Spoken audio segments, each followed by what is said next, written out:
Hello, everybody, and welcome to the Highway to the Zima Zone Qualifier. This is Qualifier number 12. My name is Rex Raul. I'm joined in the booth by Baka Shinobi. We've got four exciting racers to look at tonight. Tell me what you're excited to see, Baka, and we'll talk about each of these racers. Well, I am excited to see how willing our runners are to suffer through this race because this is it's their fourth to last qualifier, and this is also, I believe, our fourth time starting with Hella. Yeah, Tella, the utility mage, now made the hero today. And we've got four racers that we're going to be following closely tonight. PK4787, Commander Leonhardt, Rex Banner, and Stoppable Force, all vying to make it into the top 64 to qualifier, and then navigating within those to get to secure a better spot and maybe make it into that top 16. Right, because top 16 gets to go and draft their quadrant. They will go and be picking the three other runners who they will be playing against in their bracket until they get to that, those first couple of weeks. You can go and matter a pretty big deal if you can go and, if you're top 16, you're dodging some very, very scary runners already. And being able to pick your opponents is even bigger. Yeah, anytime you've got a little bit of flexibility in that, it's going to make things a lot easier.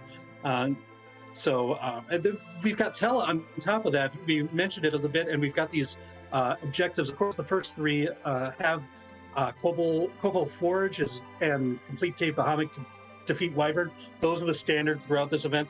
The other two we've come in are the Dwarf Castle and trade away the Rat Tail. So no boss hunts or anything tonight. Yeah, nothing beyond the Wyvern and the standard Demus boss hunts, so I'm sure our runners are a little relieved about that, though maybe they're looking at that Tella and seeing that kind of freebie objective of defeat the boss of Dwarf Castle and thinking, oh, is this going to be another Jet Seed? Where we do have some flags turned on that make it harder to go and get going, but Tella can go and bypass some of them, as we can't find sirens in shops because they have the S no J flag on. But we can still demachine, but we have no life glitch on, so it's going to take a bit. With that Dwarf Castle objective, we can go and get one down and need only three more. Well, it's like another thing to consider is making sure that you buy those ethers, because Tella does not have a lot of MP. He's got access to that weak spell for it, but it's not... That 90 MP is not a lot to get to work through, with weak costing 25 MP a pop. Oh yeah, that's and without no J items in shops again, you can't buy a Soma drop to bring Tella up to 100 MP, which is very convenient. So yes, those ethers that you mentioned are super important. Yeah, and that Soma drop is a lot more interesting than normal, because in most situations, I like selling them because they're worth a lot of money. But you're right, 100 is a lot more than 90 when we cost 25 a pop. Looks like we're off, and the second character is going to be Rydia.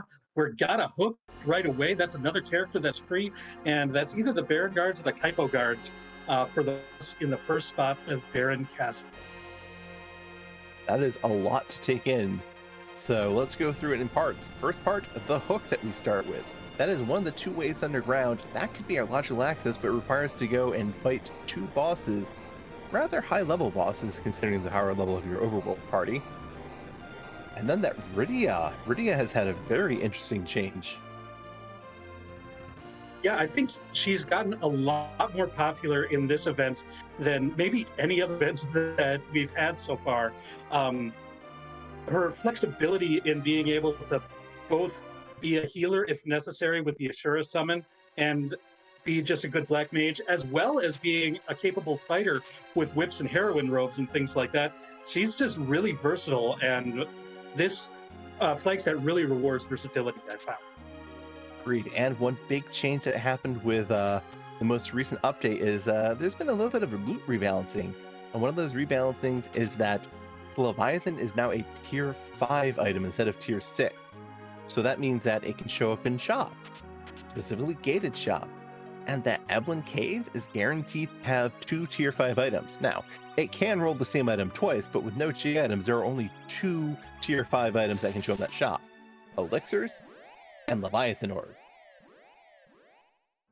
Yeah, and speaking of loot, this or excuse me, not Evelyn, but Dacian Castle has been pretty nice. I've seen both an ogre axe and a curse ring found in there. I saw a sorcerer robe in the watery pass, and we've got access to Cave Evelyn, which is also another place that has a bit of a higher loot rating overall for what you're going to get out of the chests in there if you decide to take it. There is the one trap chest, which is going to be very difficult for this Teleridia start to handle, but the rewards are probably worth the one reset you'd have to take. I agree, and I'd also be tempted by that Castle Evelyn. Sure, there's 3 trap chests out of there that you might have to reset, but if you can get a lot of money and check that Evelyn shop, buying a Leviathan orb this early on is just going to go and kick your overworld clearing speed into overdrive. Just get that damage. Sure, Rydia needs a bunch of experience to get 50 MP, but it's Leviathan. This team is great. Well, this is not going to be a lot more help in order to defeat whether that's Rubicant or the elements. That's going to be difficult with this party so far. We still have a character to check up on Mount Hobson and Baron Inn that would be available to us at this point. And there are Leviathan orbs for sale in the item shop, as Rex Banner just checked that out. So getting the money to afford that could be very important. Also see tiaras and strength rings available in the shops in Evelyn too. Some very nice gear. It is pricey though. Yeah, that's 40,000 for Leviathan summon, 20,000 for a tiara, 15,000 for a strength ring, all sorts of very expensive things, but I want it. That Leviathan summon, it's such a powerful spell, even if it costs 50 MP. That tiara is plus 10 wisdom for Rydia, and it's massive defense. So it will keep her alive so she can gain that experience she needs to get that Leviathan online, and it'll make those Leviathans even meatier. That is definitely something I am excited to see. Man, Leonhardt finding that Staleman trapped chest in Evelyn Cave wants no part of that, of course. Takes the reset, now knows where the trap chest is, and is able to loot to his heart's content for the rest of this cave. And loot, I expect Commander Leonhardt wants to do, because we want those shops. We want stuff from those shops badly, and we do not start with any money. Our starting kits are, you get a couple sirens, some life potions, some Thor rages, but otherwise not too much, and you certainly don't start with any money, so you're going to need to scavenge up a bit. Finding a samurai bow among the loot, that's one thing that can be used to both back row glitch if you want to do that for characters, but it's going to be a decent weapon for Edward. There's not a whole lot that he can do in the early game, but give him a couple levels and the extra bonus strength from the samurai bow, especially if he can hit a weakness, he can be very useful. Speaking of hitting weaknesses, we find an elven bow, which doesn't give the strength bonus that the samurai bow does, but does have higher accuracy and does hit mage weaknesses. Yeah, a couple noticeable bosses are that mage type, so that's one to have some sort of weapon that can deal that extra damage, whether it's that elven bow, whether you find a rune axe or a mute knife or mute arrows. Those sort of things are very useful to have if you come up against the Magus Sisters or something like that. Agreed. Those are, you just love that quad damage against those enemies. Yeah. Looks like, I think with that starting hook that we've been given, it's not a surprise that all of the runners are here looting Evelyn Cave right now. We talked about Evelyn Castle really briefly, but there's the 3 trap chests versus the 1 here, so this just becomes a natural, plus the character. We might see runners decide to still go into that Evelyn Castle. It kind of depends on how they feel with the loot payout here. And if you want to get that more money to get more of those really good gear and the Leviathan Orb in the shop as well. I agree. That's something that it's early on, so you can also find very good things in Evelyn Castle because it does have those 3 trap chests, and because it's out of the way, it does get a boost to its loot, so you're more likely to find nice things like maybe a Leviathan Orb for free there, maybe something like a Heroine Robe in there as well, or even an Artemis Bow, because that was also moved down from tier 7 to tier 6. And another thing that I've found I've really liked to find in my early looting route is some of those damaged J items like Gaia drums or Stardust or something like that, because with no J items in shops, you're not going to be able to find anything like that. And being able to have those items to deal with some of the early bosses can just make that go so much faster, and also guarantee that your Rydia survives a lot easier so that she can get the extra MP to the point where she can cast Leviathan as well. I agree. And one of the things we have on this tournament is a Sea Hero flag. And the Sea Hero flag, in addition to a number of other things, means that whoever your starting character is, they need to go into Ordeals alone and take out whatever boss is in there. Tella is kind of hard to go and use in a solo fight at most early levels because you kind of need to finish Ordeals to get his good stuff. Yeah, going in with just the level 1 elemental spells is not ideal, but that's what you get. We see the first check of the pre-summon on Mount Hobbs, and it is Mage, which is a bit disappointing, but I saw at least one of the runners had enough money to buy that Leviathan orb, so we've got some power on Rydia from there as well.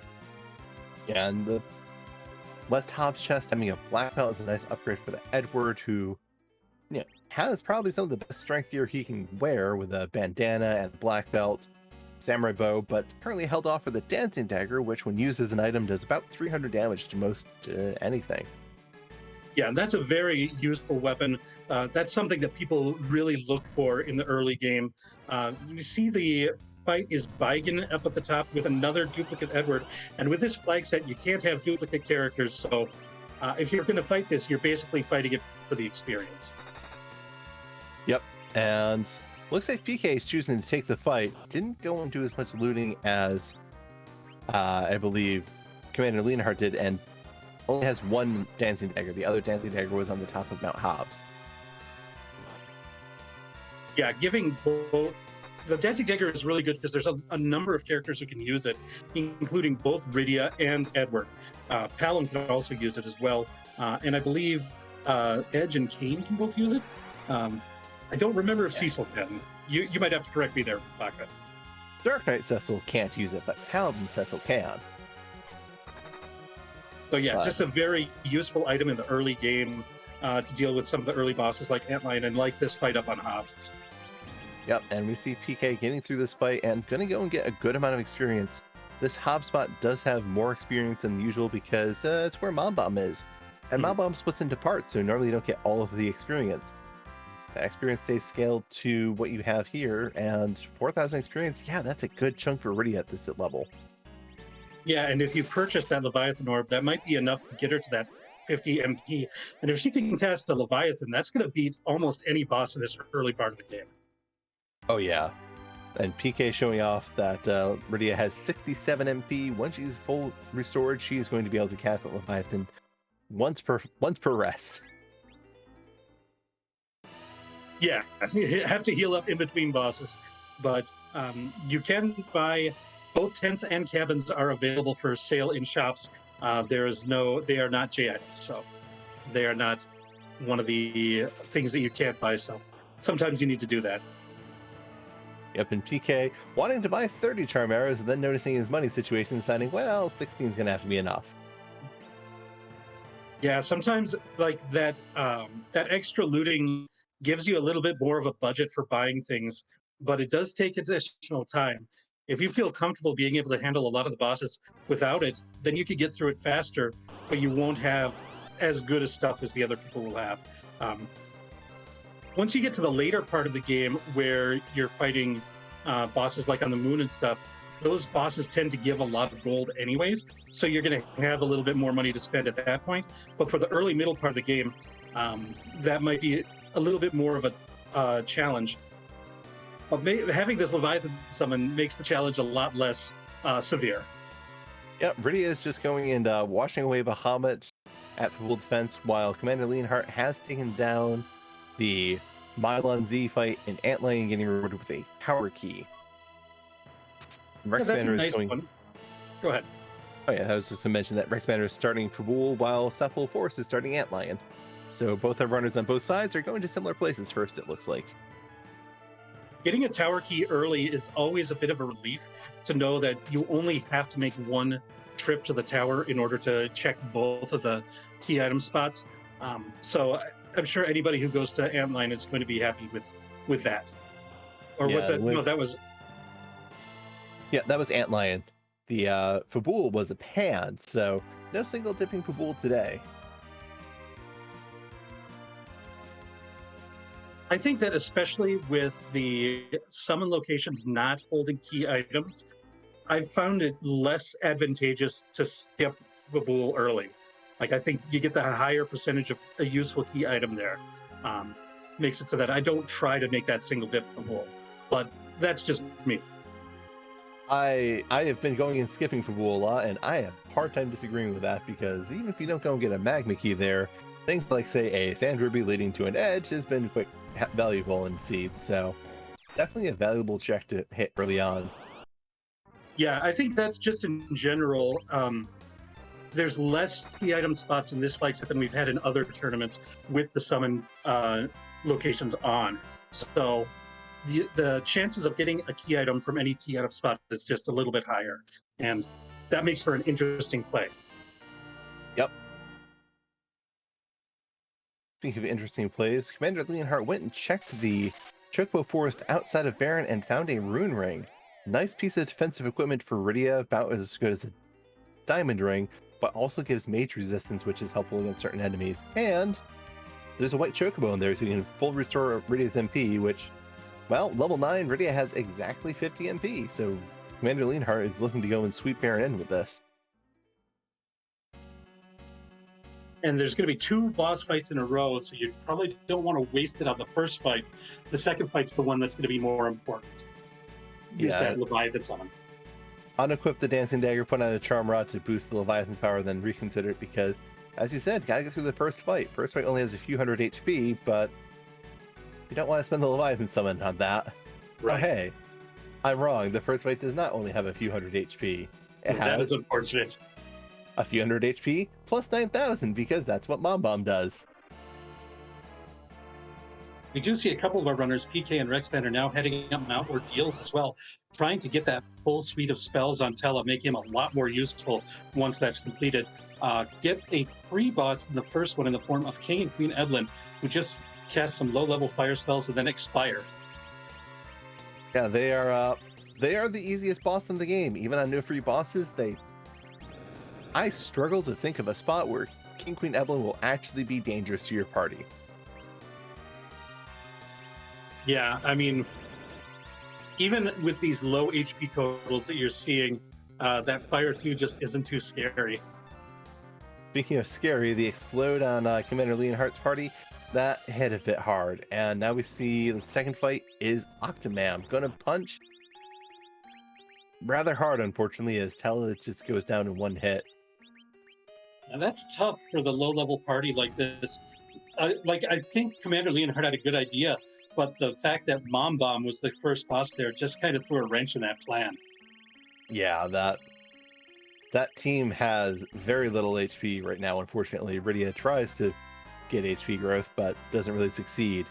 Edward tries even harder than Rydia and falls even shorter.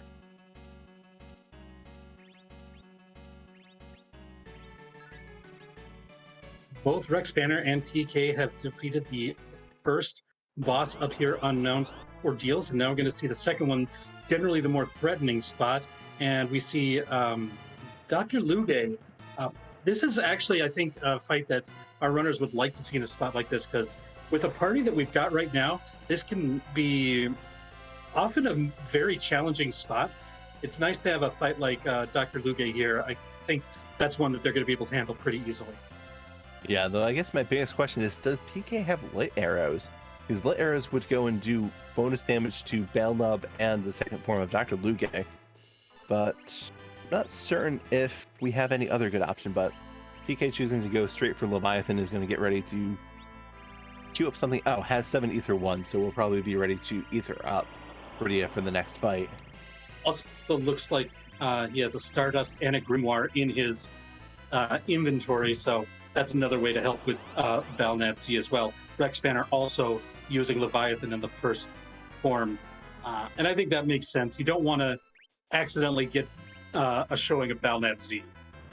Yeah, I think another thing is that PK and Rex probably want to go and preserve whatever they can for Rydia, or excuse me, for Tella in that solo fight. Stardust is going to go and knock off a good chunk of the whatever the boss inside there is for That's a good point. their HP.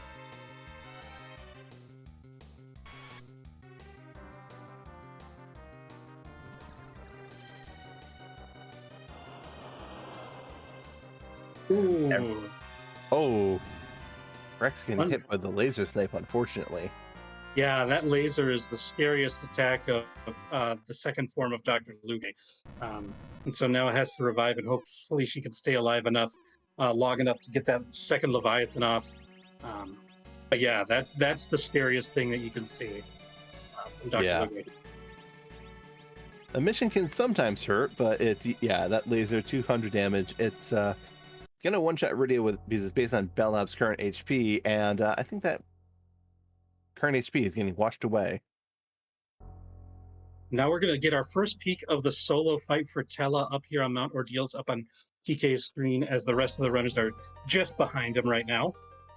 Probably due to the fact that PK did a little bit less looting than the other runners.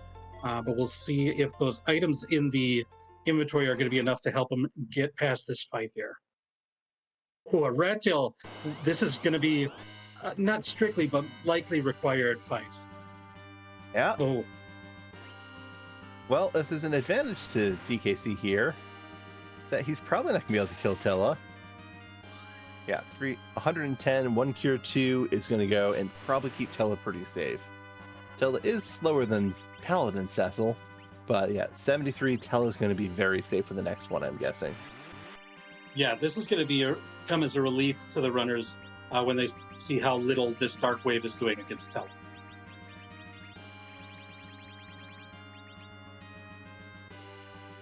And that means that those items could be used in another fight as well. That might be a help against that Mom Bomb or something else, like if we see dolls before too long as well. I agree. Those are going to be two big fights. I think Baron N is going to be where we see that Stardust used the most. But yeah, PK's got a rat tail. That is objective number 5, ready to be completed.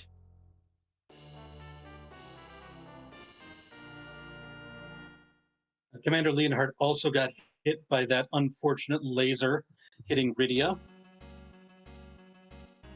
Apparently the lasering is happening outside of Apex. Just taking down your important characters.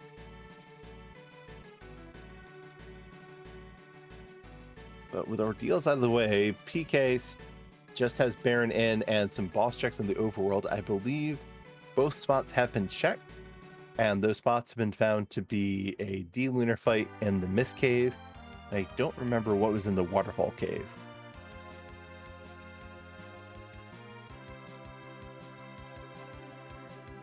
We'll see. I imagine that rat tail check, yep, PK grabbing that hovercraft. We're going to see that because as of right now, this is still a hook route. And a pretty challenging one, whether it's elements or Rubicant.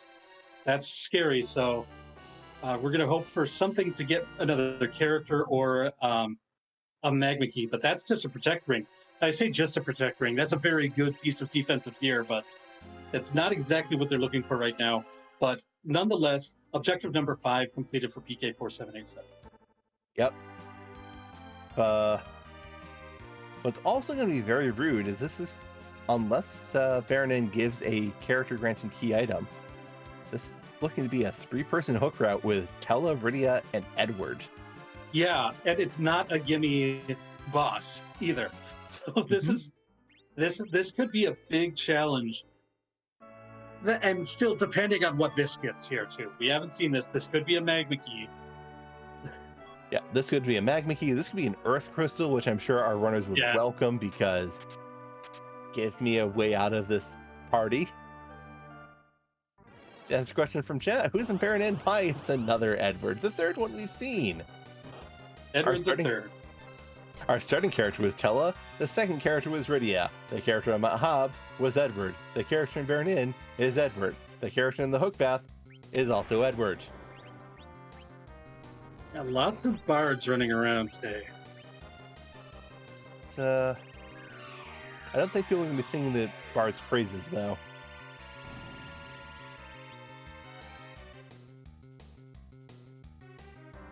You see PK coming here to mount or to Baron in with a little bit more experience after doing all that ordeal stuff that we saw. So in a better situation to handle Commander Leonhardt initially went there. Yeah, we've got more power.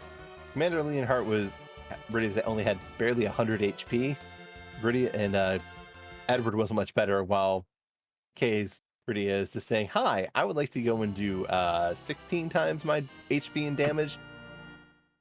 Oh, bailed out with the magma key.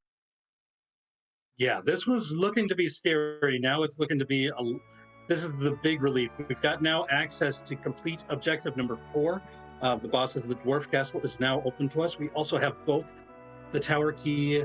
I say both the tower key, but you can check 2 objectives in the tower as well. So lots of stuff opened up to us now that the underground is there. So yeah, the only thing that could really stymie our runners is if Enist or Wyvern are on that hook path and that King Queen Emblem spot that we can't see before we go underground, but don't think any of our runners are in a rush to check that.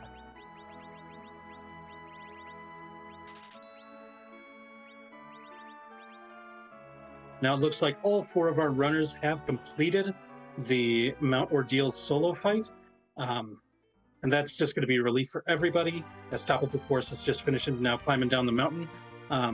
So everybody in a similar position. PK, again, just a little bit ahead than Rex Banner, Commander Leonhardt, Top of the Force. But so far, this has been a pretty straightforward route that's been given to us by the Seed. Yeah, definitely. Thankfully, no runner went and chose to push the hook path early, because missing that early magma key would probably hurt significantly with this team. I don't think you really would, even if Wyvern or Demus, I don't think you're having a good time getting through that fight in this condition.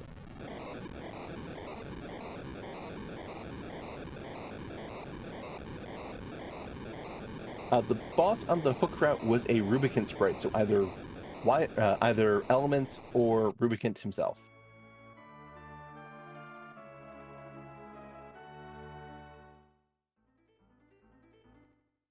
We're having slight difficulties with one stream, but we'll get that back as soon as possible. While PK has opened up the way underground, is opened up access to objective number 4. We'll see if they choose to go there right away. He's at least going to the castle. I kind of like the idea of checking here, because we've got a Tella that's fully loaded with spells. We've got that Leviathan. So there's a decent chance we'll be able to defeat this boss here. Dark Elf is pretty defeatable too. Yeah, I would say Dark Elf is within that realm. First phase is just going to go and cycle through casting some rather weak power tier 2 spells, then pick the party member and cast weak on someone and go back to the start, and then we'll turn into a dragon that will punch and do percentile based damage. But the dragon's not immune to things like stop or weak, which Tella has access to both of those. Yeah, I think, especially with a party like this, the first form is much scarier, because if that whisper attack that gets a piggy can hit Rydia or Tella before they do what they want to do, then that could be trouble. But luckily this Leviathan got up early enough. Ooh, but not enough to do the me change. This place has a pretty high HP. And Eddie is getting hit with all the spells, going and losing his all his 200 of his HP, and then going in getting turned into a pig. Looks like Rex Banner hadn't done Antlion Cave yet, so now is heading down there, and we'll be picking up that tower key for completing that. Definitely will be a good thing to go and have, as tower is a rather attractive location. Keyless Tower has decided a number of races, so that tower key will just drive runners there, even if that tower key doesn't give anything. If Top of Tower does, that's still a big benefit of that tower key.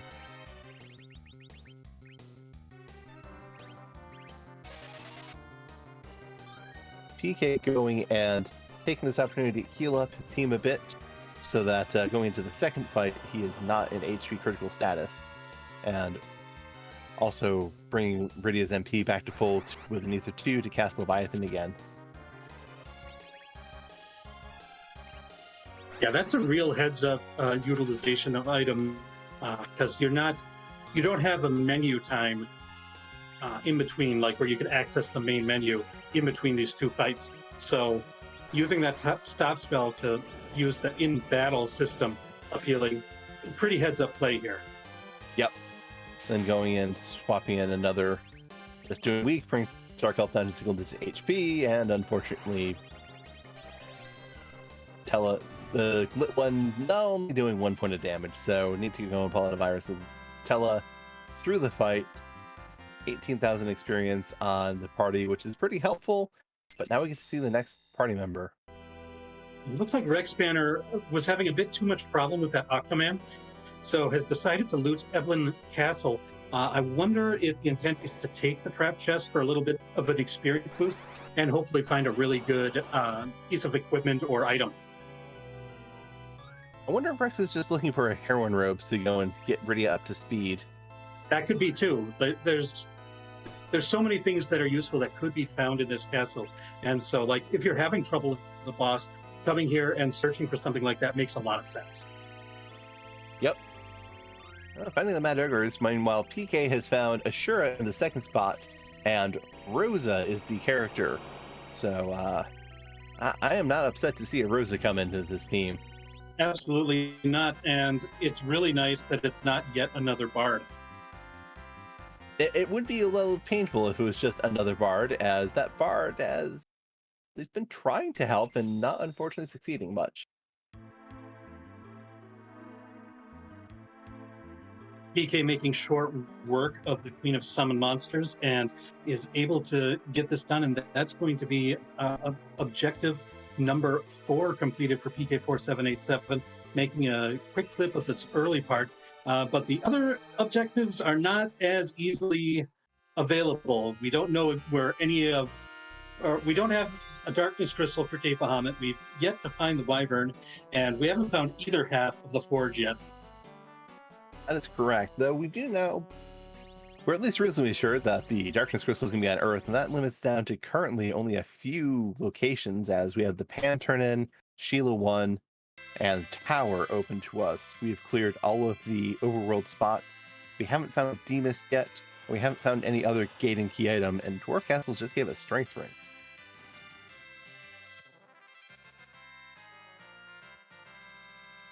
Yeah, so we've got a number of places to check. And I still think a lot of the runners would be very happy if they found an Earth Crystal. Oh, yes. That Earth Crystal would be very kind. Another spot I did forget is that we have the freebie chest in Feymark. We don't need to do the fights unless we find a certain boss down there. But otherwise, we just get to walk into Feymark, loot it, and we're done with the place. PK doing a little bit of looting here in Castle of the Dwarves, finds a silk web. Something that is, I consider a big luxury, is finding a silk web in this flag set.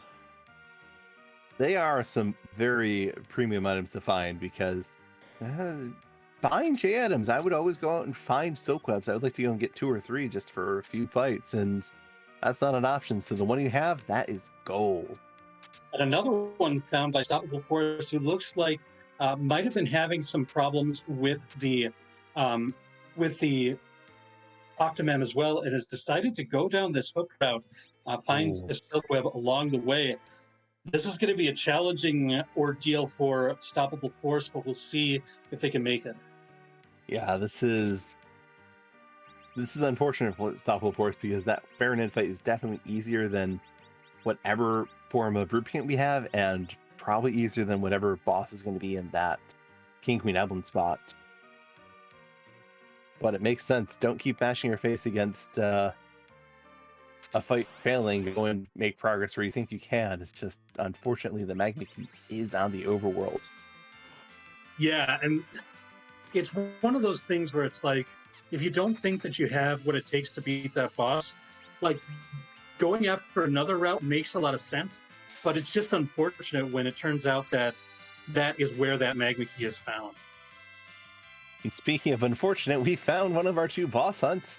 Demus is sitting in the Feymarch today in the King of Summon Monsters spot. That is a scary Demus. Fun fact, Leviathan does not punch in the vanilla game.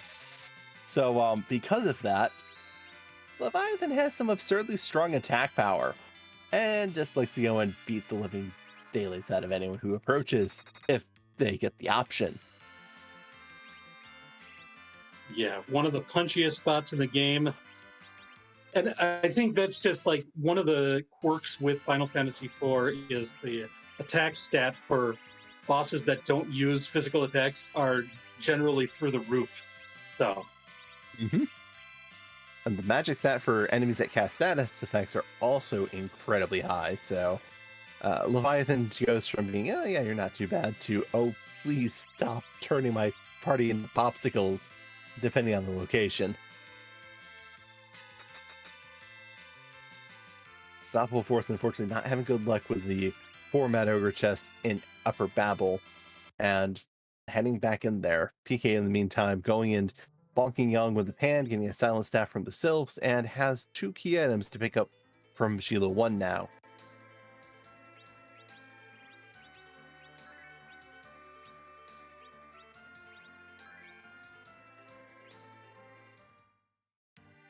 I wonder how many of the runners, because we're only looking at 4 of the racers today. There's a whole lot more participating in this race off stream. But I wonder how many of these runners are going to be facing similar problems that we're seeing from the runners other than PK with that Mom Bomb into Octomam, because that's not an easy duo of bosses. No, that is, with Team Low HP getting smacked around by the explosion into, oh hey, would you like to get smacked around by a fast octopus? That's a rough setup. The physical boss stats in that second spot are quite high, and this team just does not have the defense to deal with it for pretty much most of the... Rydia, Tella, and Edward. If you throw Porum into the mix, you've got the 4 lowest HP growth characters. Stoppable Force finding a Lunar Sparkle in the first spot, the King Queen Evelyn spot, but it is Plague. It is not the Wyvern. Wyvern would have been like a really lucky pull that the people who decide to go down that hook route would find, but just Plague here. So just gonna have to get through these 2 boss spots in order to get underground without defeating that Octoman. Yeah, that Sparkle could have been so good for Stoppable Force, but it is... Yeah. At the very least, if Stoppable Force is able to get through the Rubicant fight, Stoppable Force will have a bunch of extra experience on his team. That is true. But that is not easy fight that's coming up here. Ooh, but Sheila 2 has got the real... Sheila 1 was the spoon, but Sheila 2 is the Darkness Crystal. That opens up objective 2 for PK, and now, if Wyvern's on the moon, PK's in theoretical go mode. We also get another character check up there. Ooh, and I don't know if other runners have checked. There's an Ashura summon for sale in the in Fabul's item shop. So for characters who haven't found Rosa yet, that might be a way to get some healing on their team. Yeah, I do believe Commander Leonhardt has that Ashura, as I believe Commander Leonhardt cast it in one of these trap chest fights. But yeah, that is a big pickup. PK is choosing to go back underground, is going to use the Dwarf bot. I wonder if PK is going to pick up to the moon, go to the moon at all, or is just simply choosing heal up here, go to tower, and then check whatever's on the moon. Getting the experience from the tower fights before going to the moon to kind of limit the number of animations that take for the big whale is something that makes sense to me as well. Yeah, PK is... I can see checking tower for a second reason as well. PK knows that if we find Wyvern, if he finds that Wyvern anywhere, he's in go mode. if Wyvern is in this tower, he is losing a lot of time if he's checking the moon instead, because you can check Cape Bahamut. There's a 30-second cutscene to go up there. Check Cape Bahamut, spend another 15 seconds or so walking through that, see the boss, have to check it if it's a sparkle to confirm it's Wyvern. And then you have to walk into the lunar subterranean if you don't find it in Cape Bahamut and just keep spending more and more time. But if Wyvern's here, or if you get lucky and pull both pieces of Forge here, you're in good shape. Another couple things to consider is there's a character checkup on the moon, and you might want to wait until a little bit later to get that character to make sure they're under that 5-level threshold for the median, which they probably are at this point anyways, but you want to get that 5th character before you do any grind in general. Plus, PK, I think, is still a little bit away from the 10 key item mark. Getting that Darkness Crystal does allow us access to the Giant of Babel, where the D-Machine grind that I wouldn't be surprised if our runners are planning on taking with the Telehero. I would very much so not be surprised. Also, Stoppable Force is showing off a very interesting piece of tech. Stoppable Force is casting Fire 1 on Rubicant, the Fire Fiend, who actually is damaged by it slightly. The Fire Fiend responds in kind, saying, okay, you want to go and throw that? I'll give you a free heal. And has restored the entire team. Yeah, very heads-up play, knowing that strategy. And that's a real smart way to deal with some of the spells that Rubicant slings at you. Knowing when to do that, very smart play to get through this very difficult boss. Yeah, that is very, very niche information to go and understand that, okay, I am fighting Rubicant. He has killed almost all my party. I have a fire caster. Let me cast Fire 1. That comes up in so few situations. It's just, it is good to go and see that come out in a race, and is definitely a great play because Fire 1's faster than, about as fast as Life 1, but costs less than 2 Life 1 casts. It's like Leonhardt is getting that Leviathan off and is going to be able to get that magma key to get underground here. Yeah, and meanwhile, PK did find a blue robe on the top of Lower Babel. That blue robe was the Water Hag. 3 hits and the Water Hag was down. I didn't see what the reward was from the fight, but PK's through it at least. I believe it was the Twin Harp. Oh, There is that sparkle also in the tower room that PK might have been looking for, but it is the failed job. Wyvern's still on the loose. we have seen 3 different sparkles, if I'm not mistaken. We have found Pale Dim, we have found D-Lunars in the Mist Cave, and we have seen Plague in the King Queen Evelyn spot. So 2 more D-Lunar, 2 more sparkles, and we've got... That's all the moon bosses. If there's a sparkle in Cape Bahamut, that's a 50-50 chance of it being Wyvern and a filthy double. Stoppable Force just staying alive throughout this entire fight. This has been very... It's been a pleasure to watch this. This is a difficult fight, just taking all the tools available to him in order to get through it. And it's been... I hope this isn't in vain, because there's a lot of time invested in this, but there's a lot of experience and underground access as a reward. So I hope for Stoppable Force's sake that this works. Looks like Rex Banner's going that same route too, whereas Leonhardt now getting underground via the magma key. Yeah, Leonhardt going and taking all that all those trap chests and just getting the extra experience, while looks like Rex is going and checking out that hook path, if I'm not mistaken. Yeah. So that is Baron in just being very extra rude to our runners, and I wouldn't be surprised if a number of our runners are going and getting stymied by that. Runners even off screen. Because this is a mass qualifier. Whoever goes into places top 6 will be used for the basis of the calculation for our score, and they will be announcing whoever finishes the top 6 in this race, and whoever finishes top 6 is going to have earned it with the start we had. Yeah, both of these routes, whether it's the magma key or the hook route, have had really challenging roadblock bosses in front of it. Yeah, Octodam is not one of those bosses you say, oh, this is a big roadblock. But when your team struggles to go and get to a combined 1000 HP, It's really rude. And you've had to eat the explode from Mamba right beforehand. Yep.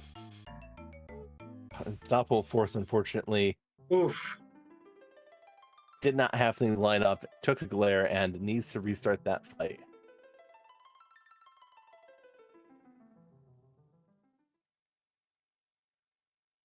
Going And right back had it to it. saved after Plague, which is very unfortunate. Plague, hardest fight, but did take time. Yeah. Rex Banner making use of the size spell against the Mad Ogres makes them a lot easier to deal with. Which are nice little Lilliputians who take extra damage from physical attacks and are still ogres, so they take even more damage from charm arrows. We have an internal auditor as our job, Dwarf. That is a thankless job that no one likes to appreciate, but you know, who doesn't like who enjoys being told you're making these mistakes? At one time in my life, I thought that was going to be the job that I had. But anyways. PK is getting around to doing some boss checks that PK is neglected, but is not going to be punished for them, finding another Lunar Sparkle. And going to go and find Odin in the waterfall. PK hasn't checked that as already. And then after that, I believe all that PK has left is the moon. Yep, and Commander Leonhardt finding a heroine robe for sale in Tomra. That is something I would be highly tempted by. I would not be surprised if Commander Leonhardt comes back to Tomra after Dwarf Castle, because heroine robes are very nice. Yeah, and having both Rydia and Rosa who could use it, I think sometimes even if you're not using Rosa as a fighter, oh yeah, Twin Harp, I forgot about that. Even if you're not using Rosa as a fighter, that extra agility that's given to her via the heroine robe can often let you get off a good spell like a Berserk or a Blink at the beginning of fights really easily. And so the heroine robe is just a really versatile piece of equipment, even if you're not using it for the attack part of it.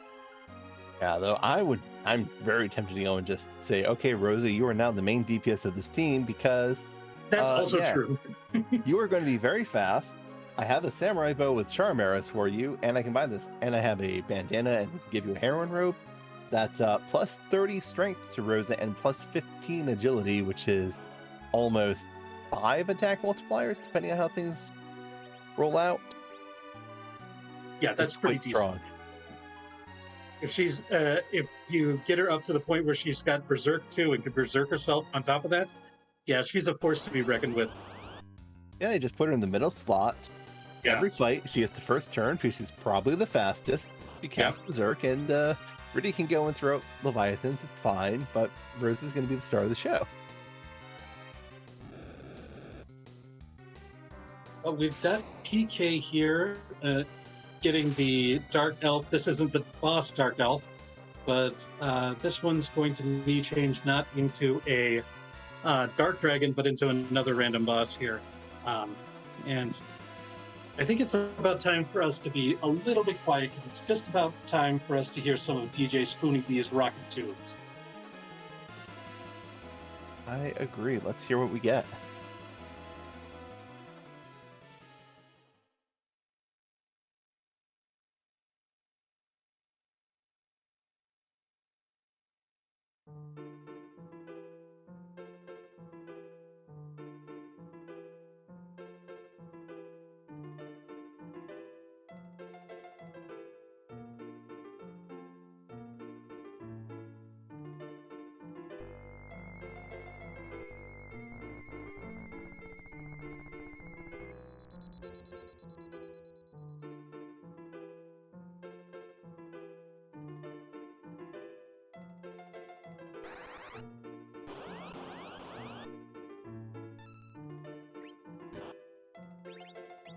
We get the ever lovely Song of Storms from Ocarina of Time, and we get the ever not lovely at all Antlion, who, yeah, this is probably one of the least favorite bosses to find, just because he's going to counterattack every physical attack. Normally you can bypass this with magic or something, but hey, look, this bot has the extremely high magic defense and is not that great for actually using.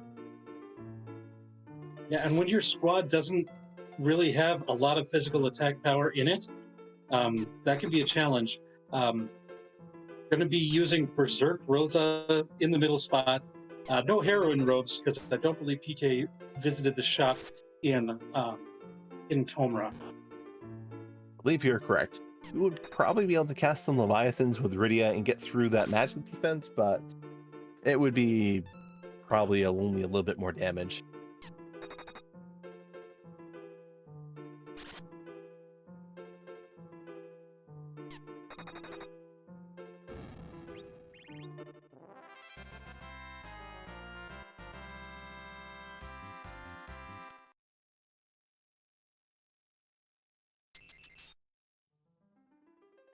And PK is through that fight. We're going to get a key item check very shortly here. Ooh. Bit unfortunate. Don't even Yeah. have anybody who can don that helmet right now. No, we do not.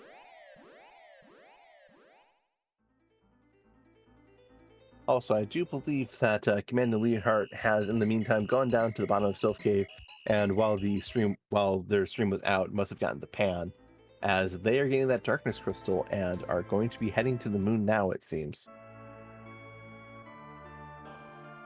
Fortunately, Stoppable Force taking another reset there at the Rubicant fight. It's a war of attrition because you're not getting a whole lot of damage in. You've got to cast that Leviathan several times throughout the course of the battle just in order to get significant damage in. And that's not easy while keeping your 3 small characters alive. And needing to throw ethers all the time, because that's doing 3,000 a pop, I believe. And this bot has about 27,000 HP, so expect 9 cast of that. That is hard to go and get through, because you have to have Rydia just every single time, every turn her turn comes up, cast Leviathan.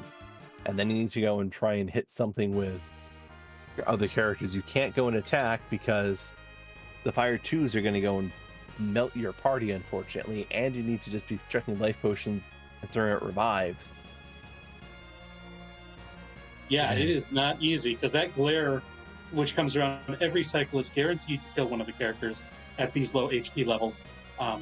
And then plus you got to contend with a few physical attacks that come in when the cloak is closed as well.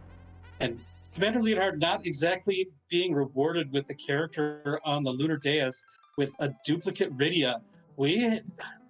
This has been a challenging seed, mostly from the characters that are given to you. It's like the old reject percent that we saw a few years back.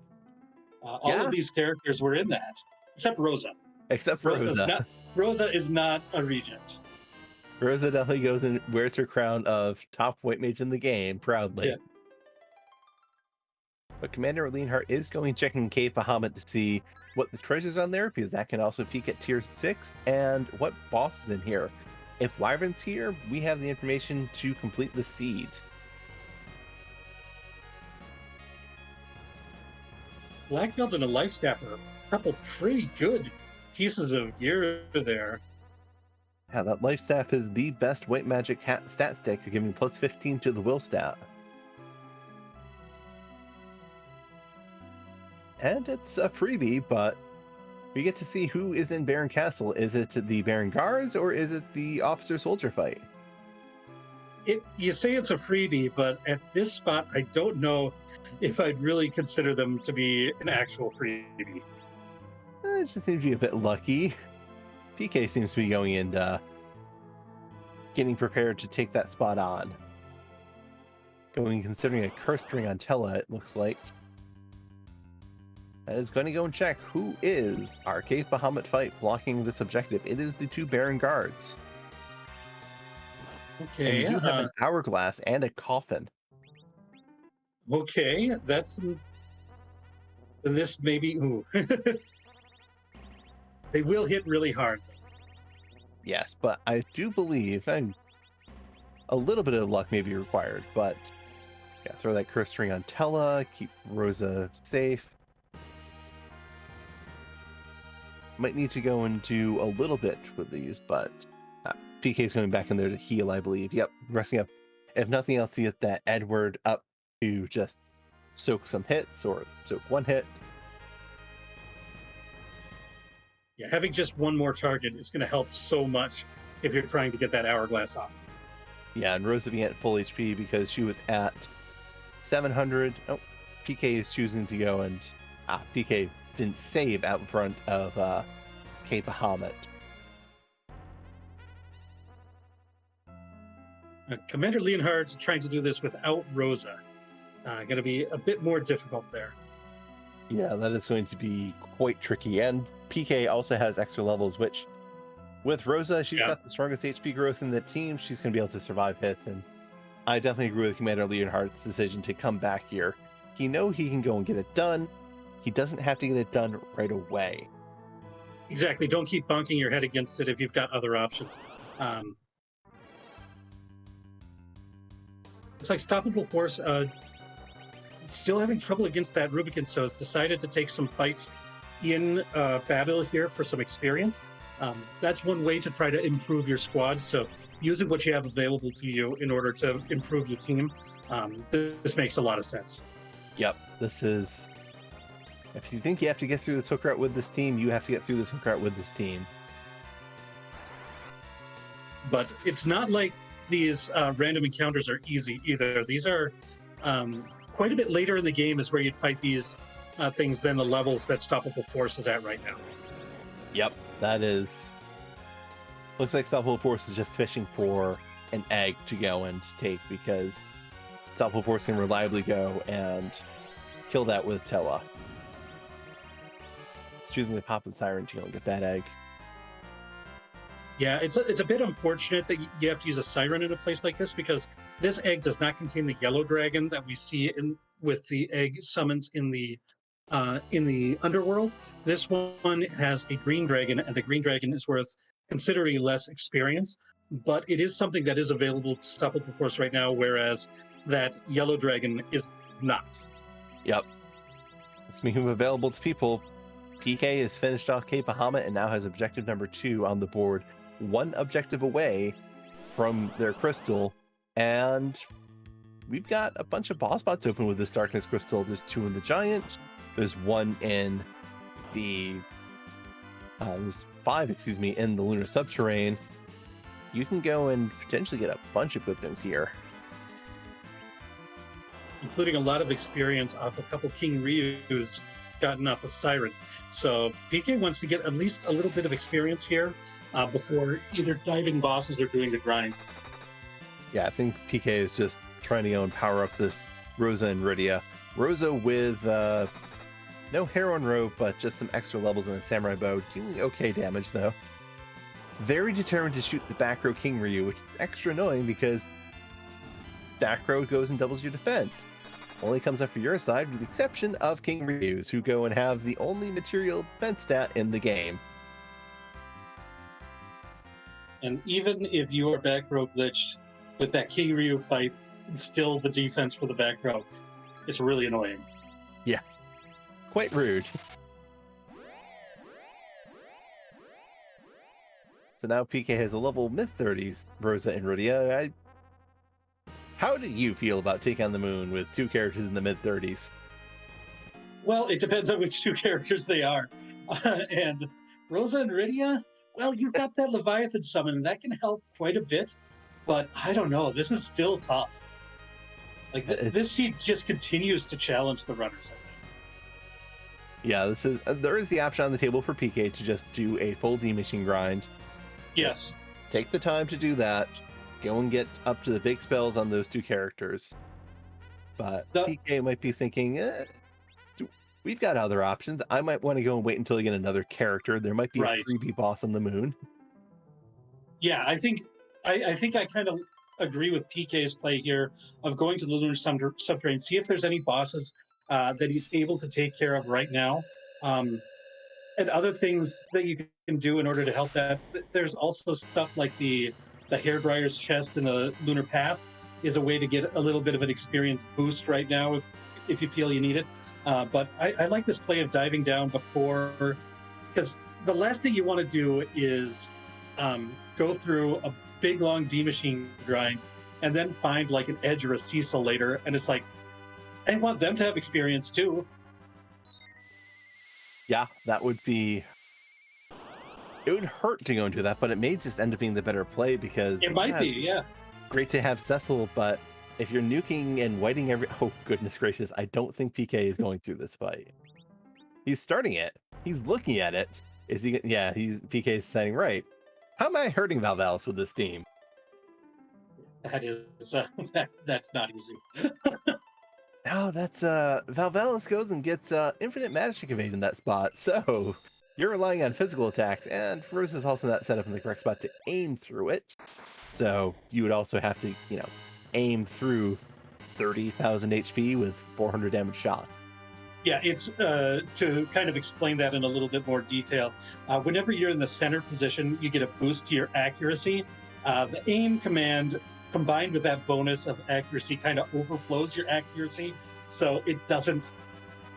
It negatively affects it. So it's definitely not as good to aim when you're in the middle position. Yes. You go from max accuracy to about 60% accuracy, which is very unfortunate. What would be even more unfortunate is if that Val ends up being required because of some incredibly trolly situation where Val is holding something like, say, an Earth Crystal, or a Baron Key, or a Luca Key, and both one half of Forge and Wyvern are behind them. The Luca Key would be the worst of all of them. And Rex Banner has decided to come back to the Baron Inn and has been able to defeat Octomam and get that Magma Key. It's got to be kind of a double-edged sword to see this at this point after you've invested all that time into trying to fight the Rubicant, to know that all you needed was that little bit of either experience or luck in order to get through that, and you've got your underground access. So it's got to be a relief, but still it's got to sting a little bit. Yeah, that is definitely one of those things where it's great. I don't have to do that fight. I didn't have to do that fight. I spent that much time on this. Hurts a bit. Well, that was nice. Stoppable Force able to time an Ice 3 to hit Rubicant. That's a lot of damage. That was over 7,000 damage in one go. So this might be the one. I hope so. I hope I did this first. Stoppable Force has been going and pushing hard in this fight, and even if it's not required, if they get through it, they're definitely a winner in my part. Yeah. The seed is that I have. Stoppable Force, I'm guessing, is not going to be the only person who goes through this fight and does their best to get through it. And PK finding a quote-unquote free fight in the Dark Imps and had to take a reset because they were a little bit too tough. Turns out the Dark Imps take offense when you call them a free fight and enjoy beating your team in because physical spots, they hurt. And Stoppable Force has defeated Rubicant. Big GG's just for that fight with these three characters at these low levels able to get through that tough boss like that. That is really saying something. Very well done there by Stoppable Force. That is definitely an achievement for Stoppable Force. GG's to them. It hurts because we know that where the Magma Key is, but doing that fight in general with that team, that's a victory no matter what. Speaking of victories, Dark Imps should make them easier. Yeah, it looks like they're about to croak. The Toad gives the benefits of both the Piggy and the Size statuses, so their attack and defenses are reduced greatly, and they are unable to cast spells. Not that the Dark Imps cast spells anyways, but... Yeah, but it is definitely very nice to have them in that very cute state of being able to do 1 point of damage. Yes. So they might be able to do enough damage to hurt Tella and knock him down because Tella's leveled up enough to have 1 vitality.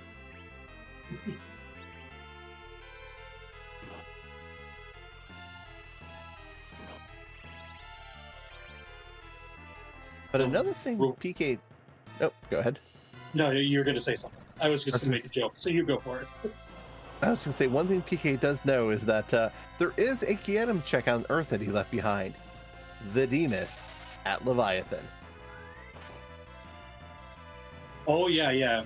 That one is in the underworld, but that's one of those spots where it's like PK has got to be thinking, um, if I have to, I'll come back, but I wouldn't want to go back there if I don't have to. No, that's a fight I would label as come back with Nuke.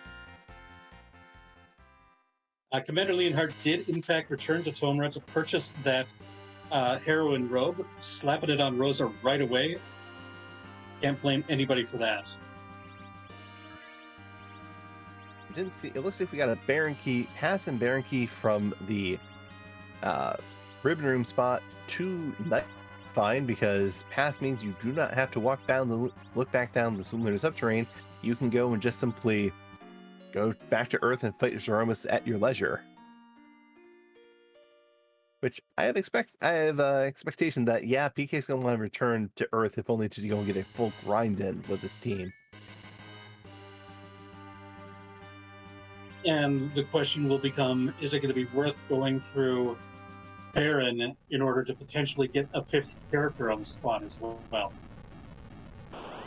Yeah, that is going to be a very difficult question just because playing the moon, you're getting a bunch of experience, so you need less of it. If you do a D-machine grind, you can go and slingshot that character, but how much experience are you going to need to get on that character, and how much are you going to go and be needing to get for your other characters?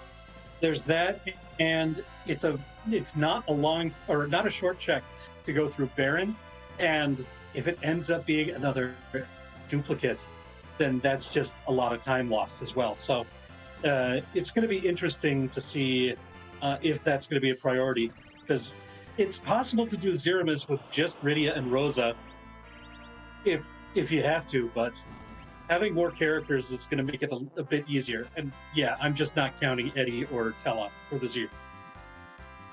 Maybe if Eddie takes a long enough nap, he'll get slingshot in a D-machine fight and get several million experience and finally go and get HP. But we have an Adamant found on PK screen. Adamant is on the moon. Definitely partially required. Can't go and get D-mist into...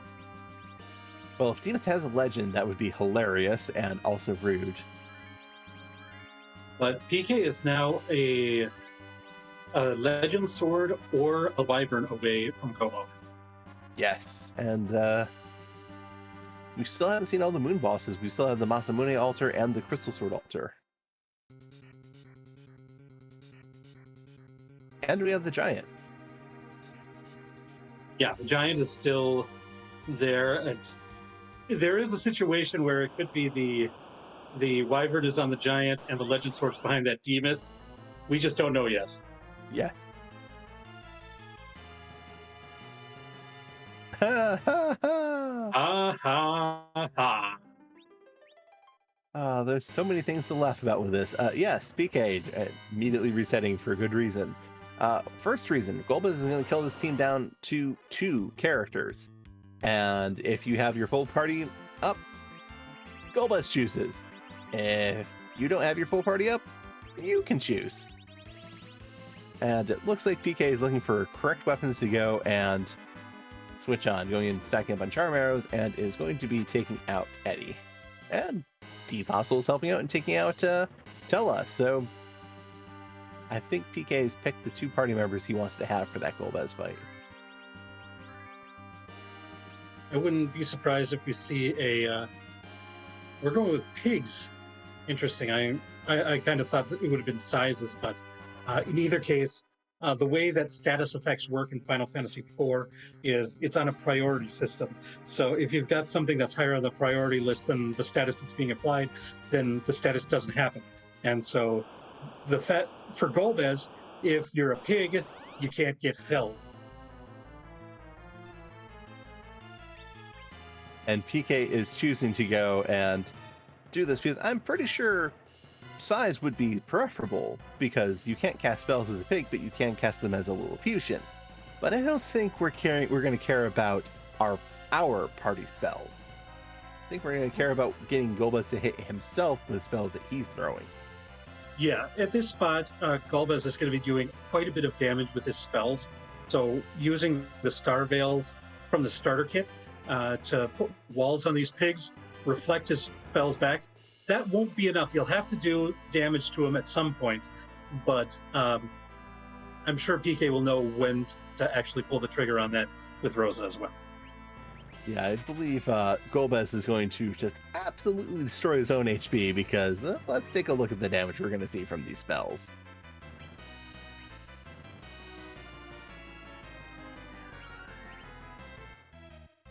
Yes, he's full. Meanwhile, we do see Commander Leonhardt is trekking up tower while Unstoppable Force is going through Dwarf Castle, and Rex Banner is on the moon checking who is in Cave Bahamut.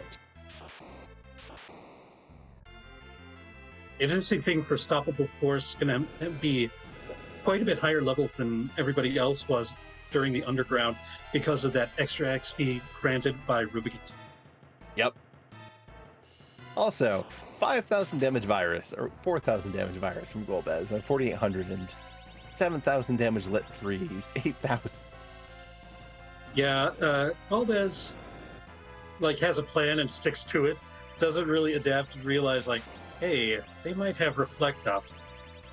Why is this magic hurting so much? I'm going to show you the might of my spells, and you are going to appreciate them. Fear my might. I said fear it, not Why are you not properly fearing this? 9,400 lit 3. Commander Leonhardt now going up to Cave Magnus. Going to be sad when he gets the news that it's just a Dragoon helmet. But he does have that heroin robe, which will at least make his Antlion fight a little bit faster than PK's. But PK is through that Golbez, who decided to do the heavy lifting himself and gets a Luca key. Who wants Wyvern at Sealed Cave? Now we're getting to the point where there's a number of now unchecked items, locations on the blue planet for PK. But on the moon, there's still that Valvolus looming at the Mirasame altar as well. Yes, that is definitely going to go and be something PK probably has to go and consider. PK is, if we have a vanilla Wyvern, PK's in a very fun situation of where does he go from here to grind up his team to Zeromus levels.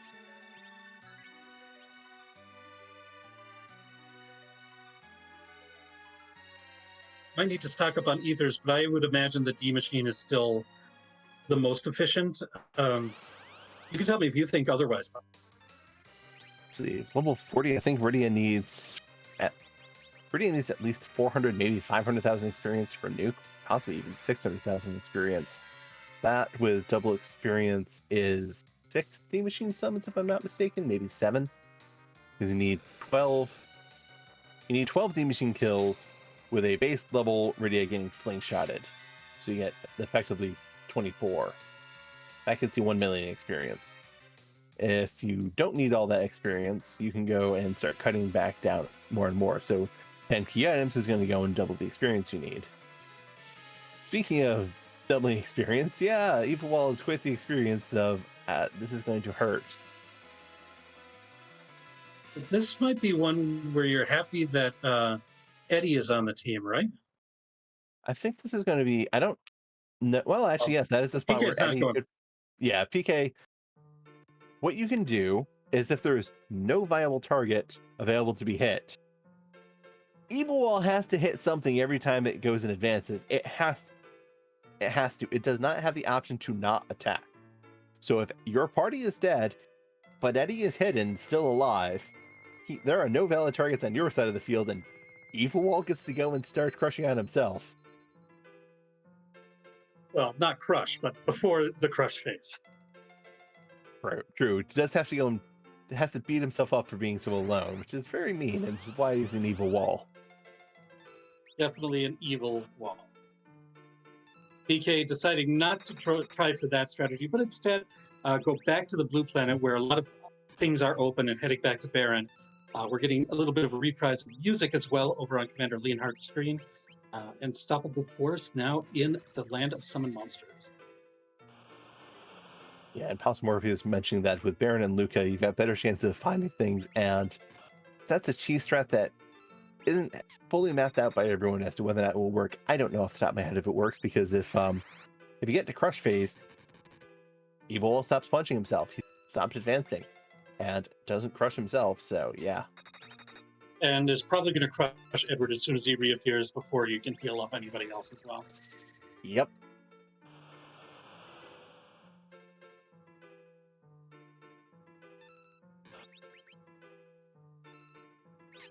And the Leanheart, showing that yes, you can still hurt this this Antlion here with Leviathan, but Leviathan is only doing 700-ish damage, which is about what Rosa is doing.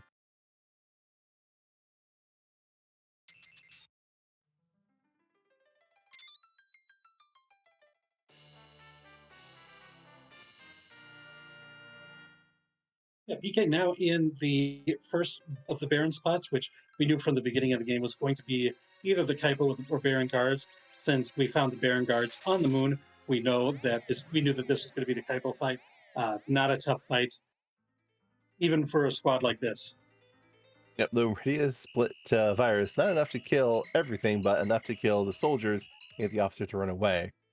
Dance request from chat. Do duplicate characters go and add stats to the main copy? They do not. If you find a duplicate copy of the character, and they're in your party, you get absolutely nothing. If you find a duplicate character of a party member you've dismissed, you get the opportunity to go and recruit them again, or get them to the boot again.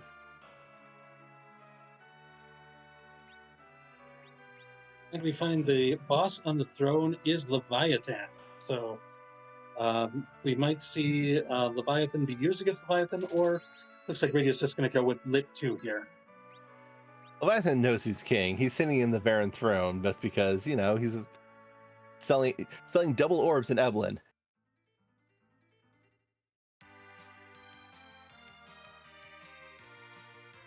But yeah, shout outs to Leviathan for going and carrying the seed as long as it has, because this team has needed it. Yeah, imagine if that shop in Evelyn would have been Elixir instead of Leviathan. Like this seed would be completely different. It would be incredibly brutal, and our runners would be.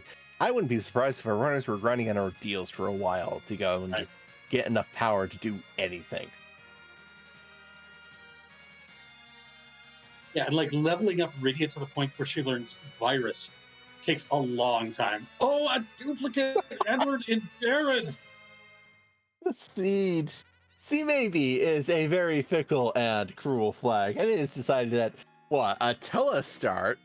I've seen so many of these, and they've been jet and fast, and you've just snapped all the way through here.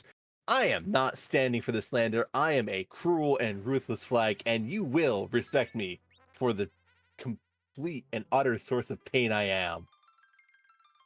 For a while tonight, I was like, maybe I should have raced tonight instead of gone into the booth. Now I'm like, okay, I think I'm glad that I took this race off.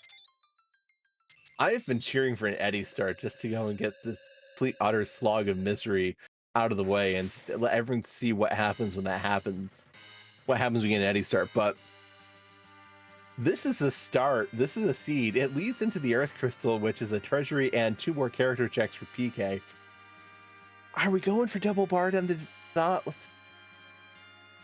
Do we think we're getting double Bard in Zot? Oof, that would be hilariously awesome. It would be appropriate. PK not even remotely interested in that treasure, just like, all right, show me this key item check. Show me these characters. And if it's show me these bosses. Because this is 2 more opportunities for Wyvern. Now, I know Stoppable Forest went through the hook route. I don't remember if he checked the boss there. Oh, excuse me. That's the boss at the top of the tower, not the boss at the top of Zot. I'm getting my towers mixed up. Too many towers. We've been going up and down towers all night. But the thing that's towering over us is, where is Wyvern? If Wyvern's in Magus Sisters 1, this is going to have been a just complete and absolute hilarious nonsense of a seed, because you could have theoretically found that Wyvern ages ago before clearing the moon. And without needing the Earth Crystal at all.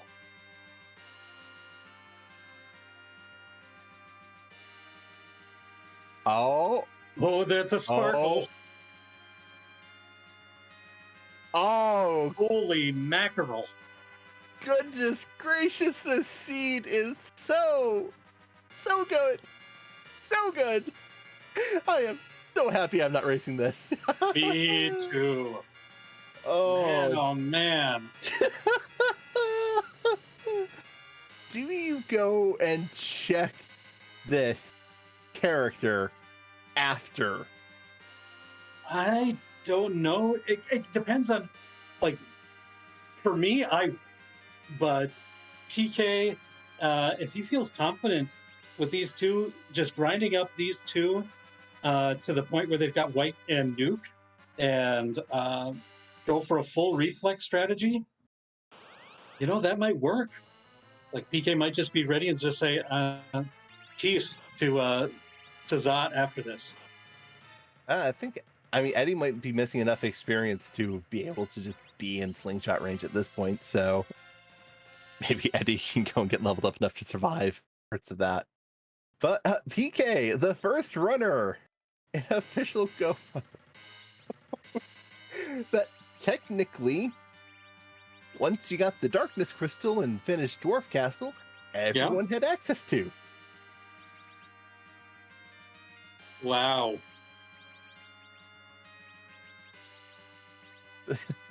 That would be the galaxy brain like gamble to go and just check that boss. Like maybe like when you're doing the like you're pounding your head against that Octoman when it's not working, so you go up Zot thinking I might find D-Mist here, that might have the magma key, but no, it's the Wyvern. That so I'm sorry, the seed is oh, this is evil. The moon bosses were pretty evil, but it's got nothing on that Wyvern placement. Only And one. Of course, there's a Bard. Bard and Baron, Bard and Evelyn, Bard and Baron again, Bard on Mount Hobbs. Hallam, however, joining the team to break the streak and giving PK a 5th party member. And another one who's going to be good, like if you get that slingshot on him, getting him to nuke while getting Rydia to nuke, I think is something that's a realistic goal. And we find the final Lunar Sparkle boss. You got the complete set in the seed. All 5 of them show up eventually. Oh, this is... This sure is something. This is a seed. The worst part is the thing that takes you to the Earth Crystal is on the moon, behind the Dark Imps, which are at least reasonably free. That Commander Leonhardt is unfortunately not going to get through this attempt because the Dark Imps decided to be complete and utter jerks. Yeah, and Tella's stats are not very good either, so hitting on that stone is not as reliable as you'd like it to be. Yeah, even in that center slot, just not hitting. You see him switch to the Assassin Dagger, see if you can proc a swoon on it too, so because they are vulnerable to the instant death from the Assassin Dagger. Yes. But again, not a guarantee. Not a guarantee, and looks like Rex Banner is choosing to go and take some alert fights down in Lower Babel. I also didn't see what key item we got from Earth. It was a sand ruby, so possibility of someone who might be better than Edward in the final fight as well. But it doesn't look like I was going to say PK rejects that possibility and is going straight to, all right, let's see machine. Let's get this done. I mean, it's probably another F with the way this seed is.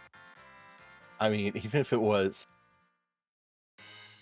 let me think. Okay, so we need to kill 60 machines to go and slingshot Palom to nuke with double experience in slingshot. So that's 6 summons. That's 500,000 experience for Rosa and Rydia. Rosa's definitely going to go and learn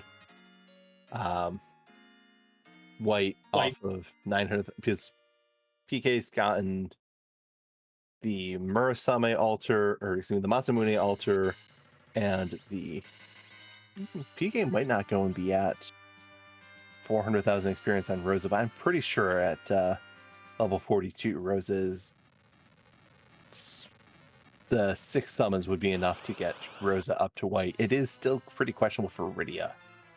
Yeah, Rydia's the growth, the progression of her magic is just so much slower than anybody else in the game. So, Hey, now Rydia gets a whole 2 levels before Palom. It just takes an extra 100,000 experience for her to get to level 50. yeah. Which, yeah, PK taking off the curse string from Tella, going to go and shuffle around the party a bit. Going to get ready to do a D machine grind, and is probably going to be very interested in making this as quick as possible, because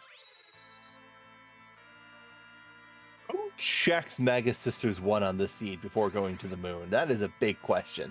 That's the thing. And like, I think that it wouldn't be unreasonable to think that somebody did, because of the difficulty of the 2 bosses blocking the underground. So I think there's a possibility that someone might have, but I don't know. Like, it's not. Yeah. Yep, it's also a mass qualifier. There are a large number of other people in this race. There were, 1 second, I actually have the number.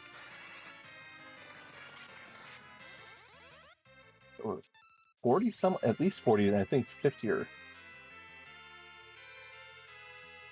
I think close to 60 or 70 entrants in this race. So lots of people to go and choose to do something incredibly cheeky on this seed. That is, yeah, this seed is the thing. So what you're seeing, if you haven't seen a D machine grind before, what we saw from PK is first doing a little bit of, I wouldn't say manipulation, but reading what's given to you to make sure that you get the this particular fight where you've got the beamer, 2 beamers and a searcher. You kill off the beamers, and then every time you hit the searcher, if there's nothing there, it'll summon a D machine. The D machine uses that attack fire, which does a percentage of your health, so it's not going to outright kill anybody just like that.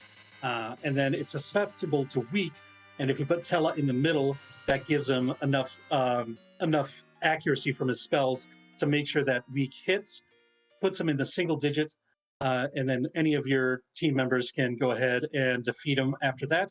And then you just rinse and repeat until you get as many of the D machines taken care of as you need in order to get your party where they need to get.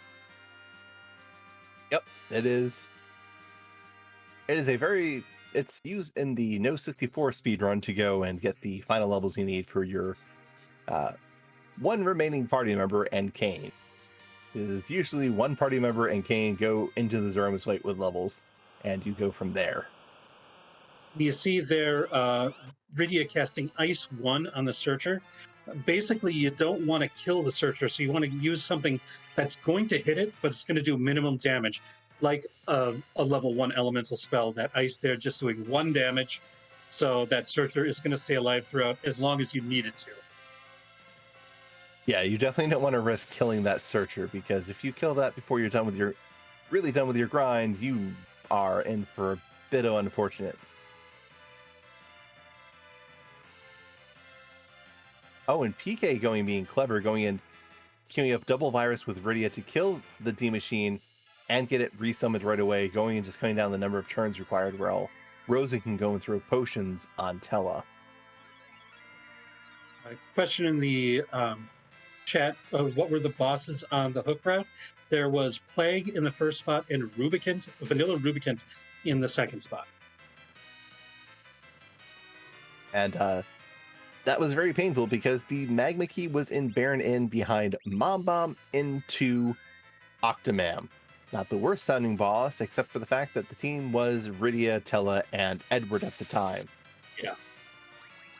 Getting any of them to survive a punch was in fact quite tricky. Yeah, both of those routes were difficult. I think the Rubicant was more difficult, which is the way that Stoppable Force went to get underground. The other runners ended up getting that Magma Key. Yeah, I think a big thing that helped some runners was purchasing a tiara from the Evelyn shop. The tiara, in addition to giving great stats to Rydia, has significant defense, which means that Rydia is more likely to be able to survive a punch in the back row. To answer a question from chat, in terms of gear, worth possibly hitting the treasury after this grind or no? I can tell you for a fact that PK is going to skip it. He didn't go and hit it on the way up. He's going and taking levels on mages. PK does not want to spend the time after this to go, oh dear, this is going to be a little unpleasant, because Rydia went and cast Ice 1 and didn't go and kill the D machine. So we need to go and get something out to kill it. But thankfully, Ice 1 did not trigger the counter of the D machine, which is a physical punch. Yeah, I can see maybe going to the treasury if the characters up at the top were like Cecil and Kane, because we haven't gotten anything for physical attackers throughout the course of this game. And so trying to find some good weapons or something might have been a priority in that case. But finding Palom as the only character up there, with mages, really all you need are levels in order for them to be good enough to fight Zemus. But they do need more levels than physical fighters would need. So, yeah, 6 of one, half dozen of the other with the two strategies. Neither one is better. Just situationally, you know what you need each way. Yeah, this is one of those things where it's... I am curious how invested PK would be in the treasury, because I do know that PK is mildly allergic to looting, in my opinion. True. But I mean, he has played very aggressively, and he has certainly been rewarded for it with all of the things that have gone on in this seed. He's gone and shopped wisely, as Rydia with the tiara is going and getting through a lot of stuff, and that Leviathan summon is getting through a lot of stuff. So, yeah, that aggression has paid off. The aggression almost not paying off there, as we see the virus hit before the week did, which means we got to see a rare HP ran out on a D machine, but that counter physical attack almost took out Tella too, so a little bit more healing having to do. But the nice thing is the Searcher by itself doesn't do anything, so you've got plenty of time to heal up in between D machines. Yep, that is one thing that makes this fight very safe, and we see Sample Force doing this grind much earlier than PK, but definitely going to be very important for Sample Force, just because we know where the last character you're realistically is going to get is, and PK Sample Force can go and skip that.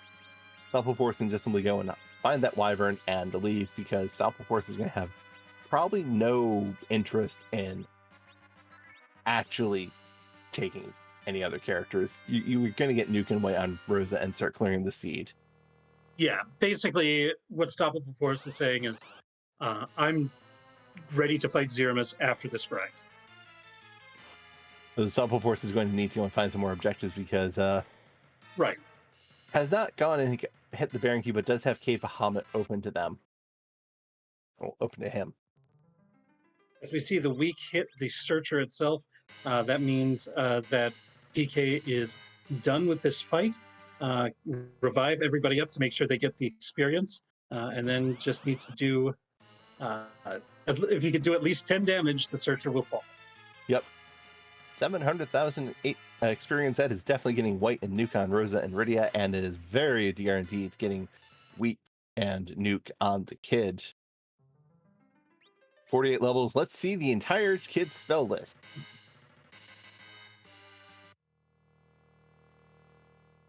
Nuke is literally the last spell Palom learns, even before Media, which is the level 50 spell for the Kid.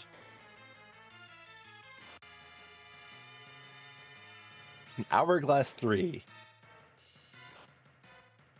PK remembering one of the most important parts of a D Machine grind, which is when you finish, you turn off encounters, because you do not want to get your low HP team murdered by the random encounters in this giant. I think most of us who have been playing this game for a while have had that happen to us. There are 2 hazing rituals that occur with the D Machine grind. The first is forgetting to turn off your encounters and getting murdered. The second is trying to run buffer it. Yeah. That one, that's a mistake I still make. It's a real memorable one, because you'll be doing your grind. It's like, I need to squeeze out a bit of actions. I will run buffer. And forget you can actually run away from these fights, because they are not mandatory. I even in this event, I use a siren for a warlock to get 3 warlocks, and I immediately run buffer, and I'm like, oh no, I ran away.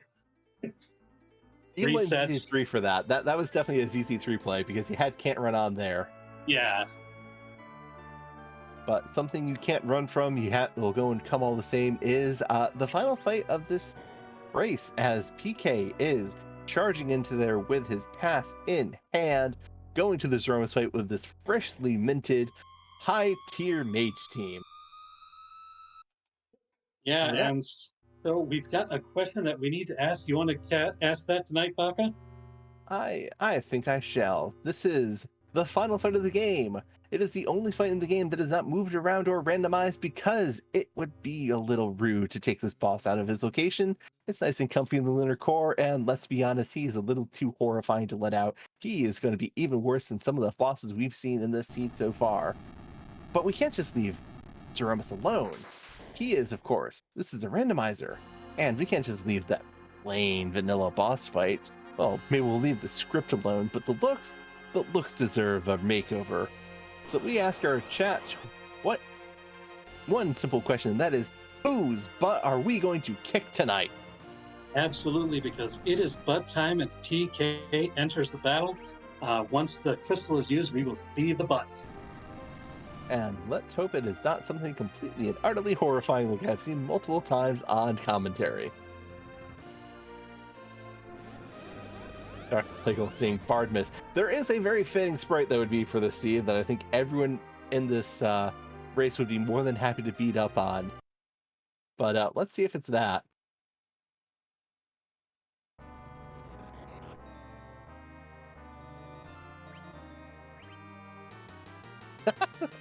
Alright.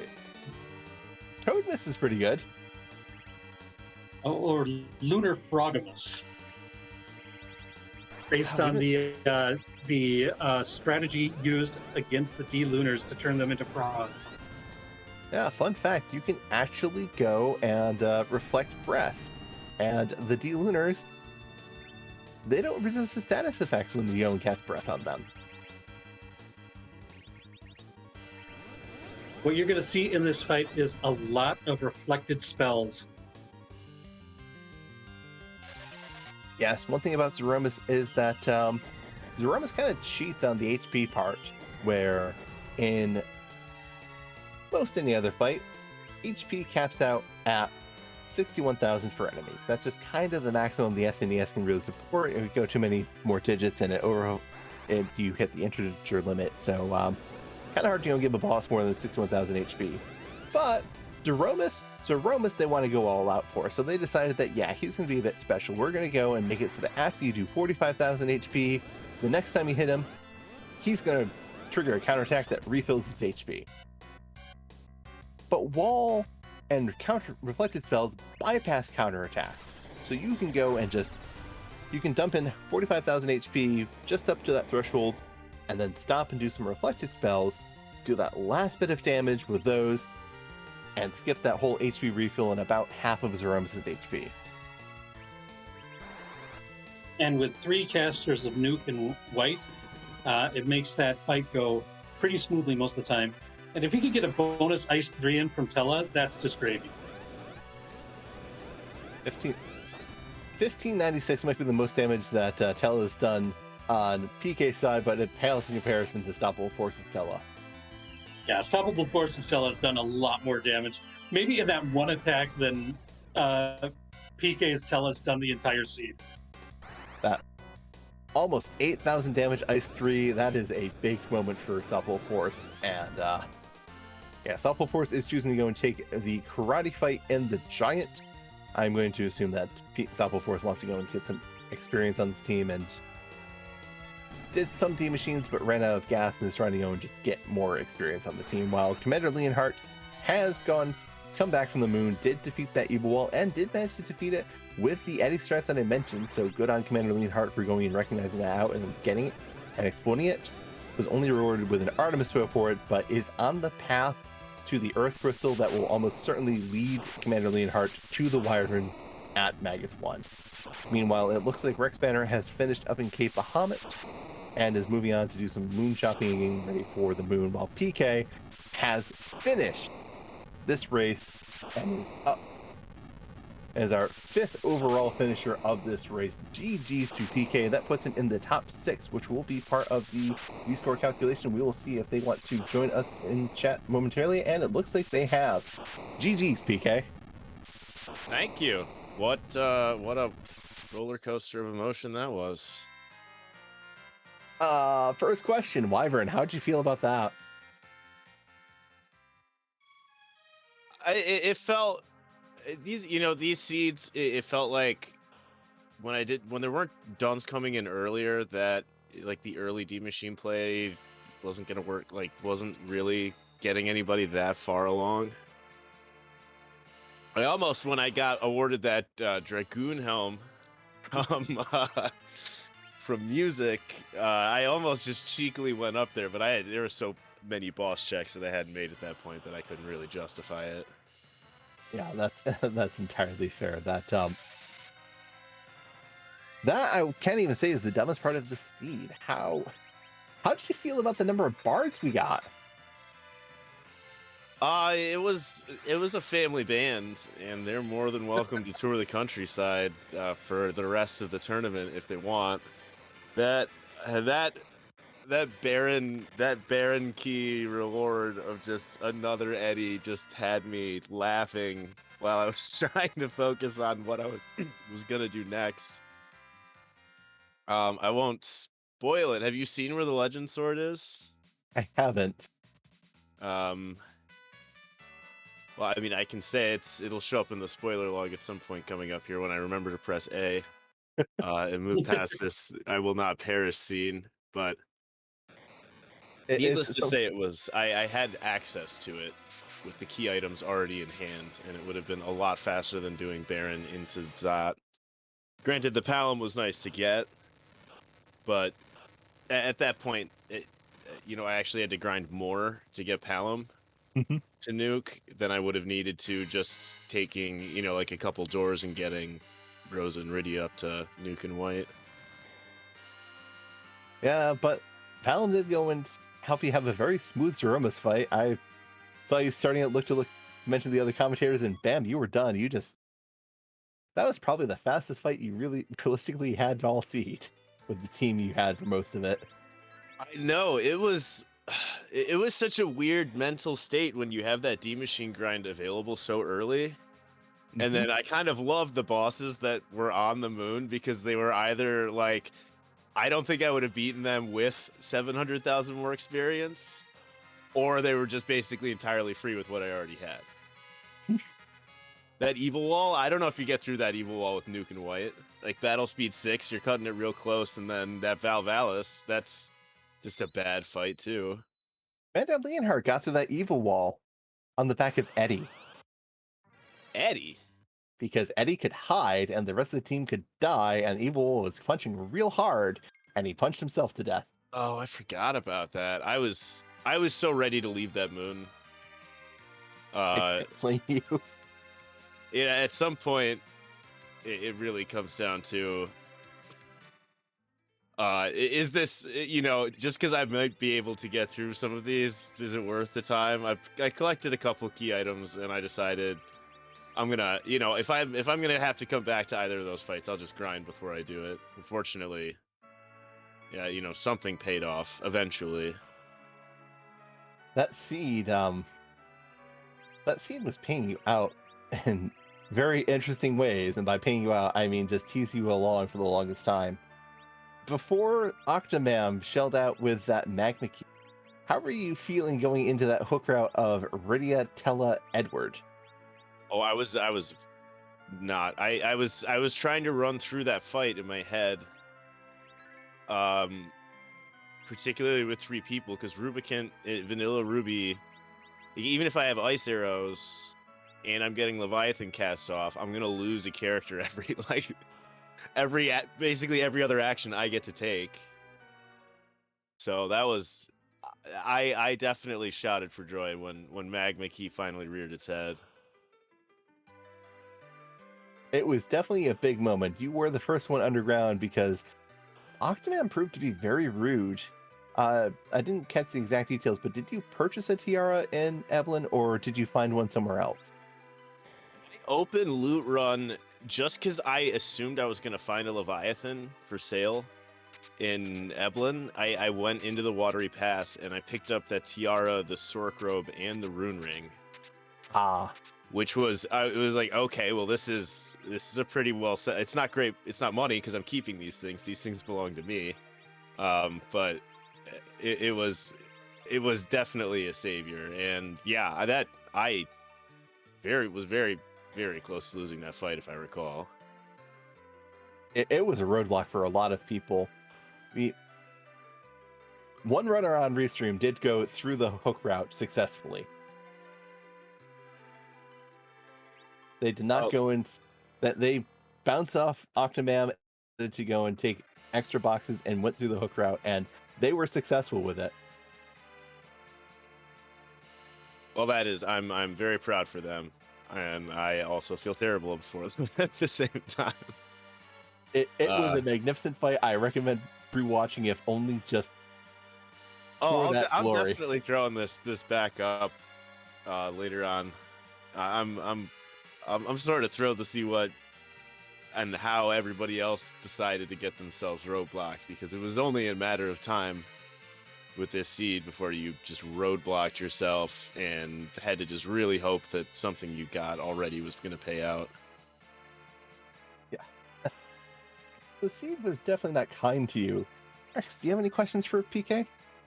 I don't think I do, unless you've got any other final thoughts. Baka went over most of the questions that I had at the top of my head. So, do you have anything else to say about this seed tonight?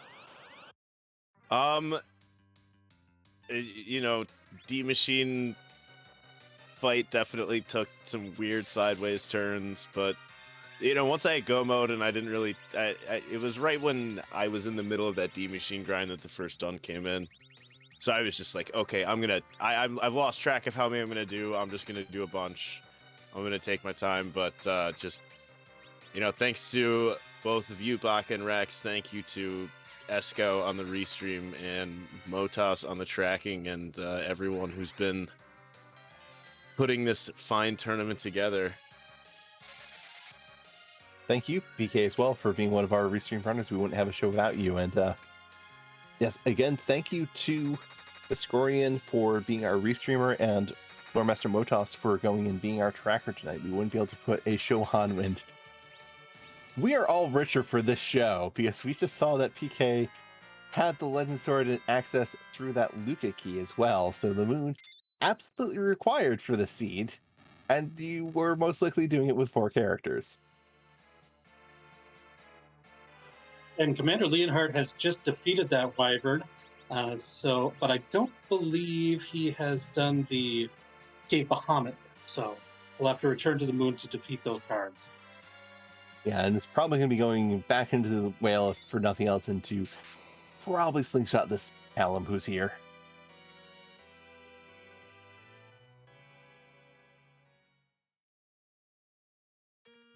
This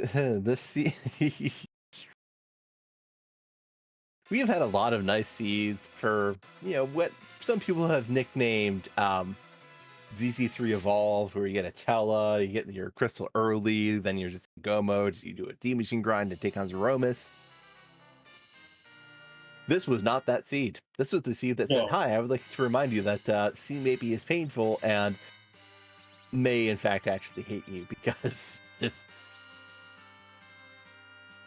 only getting 5 characters after going out of your way to do this, potentially getting 5 characters from doing the giant, or doing an objective after you have the crystal, going and doing a fight to get a 5th character after you get your crystal.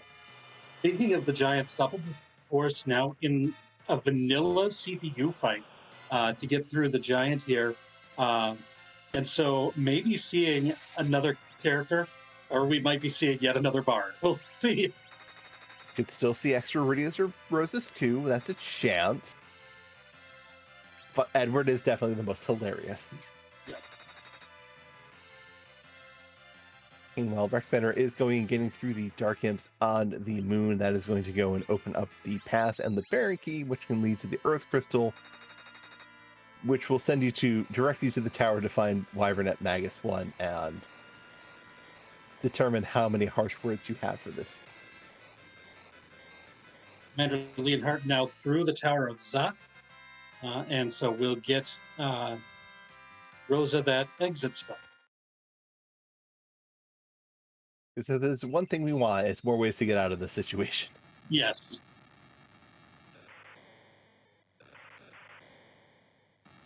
I can't get over how just 10 out of 10 truly this seed has been.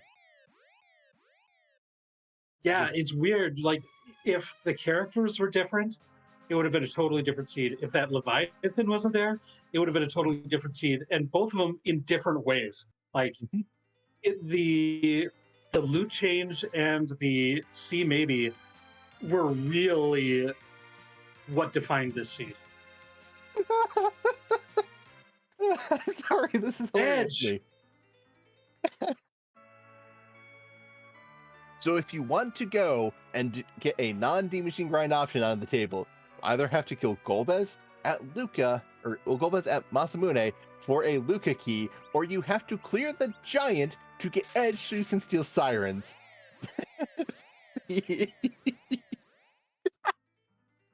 Oh, this is great. Sorry, I can't compose myself. Yeah, I don't blame you there. Let's see. Question in the chat: you can steal sirens in this flag set? Yes, if you have edge in your team, you can go to, well, basically anywhere where you get one of those eye enemies, and you can search and steal siren. Yes. Lower Tower of Babel is the most common to do it, but you can do it from the last arm chest as well. Yep. There are 4 chests in that lower tower where you can go and find a searcher, and once you get any of those, just steal a bunch of sirens, and yeah, you'll have a bunch of experience. And to clarify, yeah, it's not U.S. item tables for this seed, just U.S. items only in shops, as well as Summoner Orb. All the Japanese items are still available in the game. You can get them in shops, you can get them as drops, you can get them as steals. Not or in shops. as reward.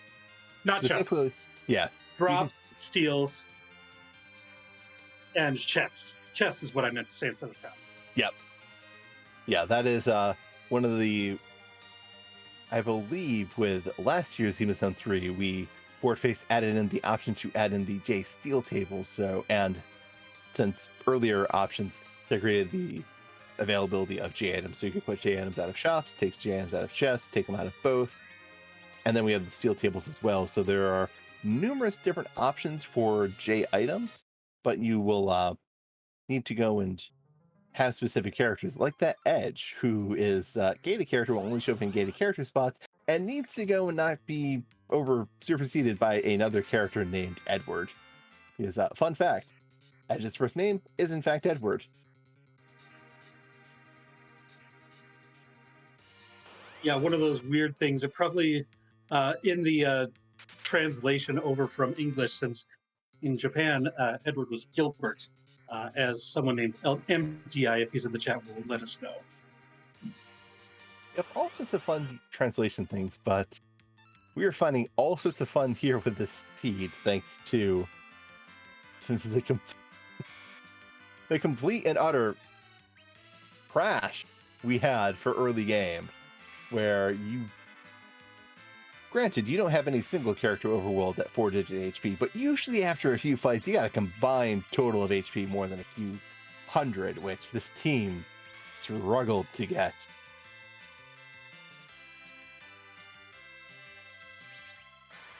Here we see Stompable Force is going and clearing out that Cave Bahamut fight, and meanwhile, Leonhardt is starting up a D-Machine grind, going and getting the weeks out, going and getting the Beamers taken down, did find their encounter, and Rex Banner is going to have the joy of fighting Golbez in this location.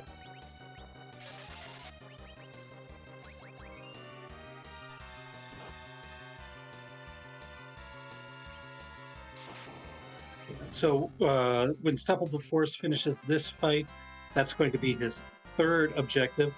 Still needs to either defeat Galvez to get that Luca key and go and get the Legend Sword, or needs to get the Baron key to go to get the Earth Crystal to fight Wyvern.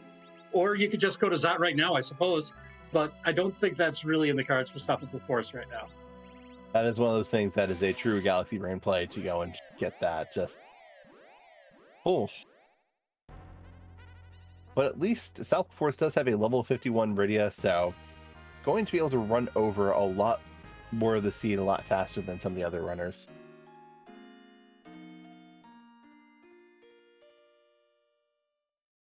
Yeah, a lot of the bosses that might have taken a little bit more time will be a lot easier due to that super high level Rydia, for sure. Yeah, those Dark Imps will be much kinder when you can just simply cast Stone with Rydia and everything. Golbez will be a little annoying, but if you can go and get Party down, you can go and just simply kill him. But Stoppable Force is choosing to head back to the green planet, to the blue planet, excuse me. Might be opting to clean up some checks that they've left behind.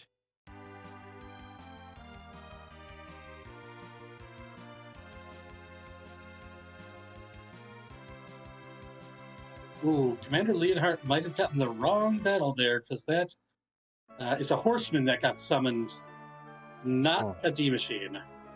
There is a specific encounter on that. There's a normal manipulation chart for D-Machines, and it is possible to go and get what looks like the D-Machine fight and be marked as D-Machine fight on the chart, but also has a chance of being that double beamer fight. And ooh, I don't know if Commander Leonhardt meant to run away from that one as well. But yeah, that is unfortunate. Stoppable Force is choosing to go back to Baron Inn and is now fighting that mob. Oh no! And oh no! It's gonna be so sad. It's a key item check. That we know is there. And no explosion phase. If nothing else, this is going to be some level of cathartic revenge. I hope.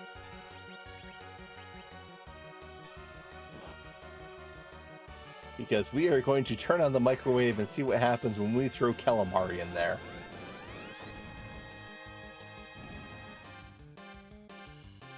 I think something's going to be mean this whole time. Stoppable Force is just... We're sorry, Stoppable Force. We didn't want you to know.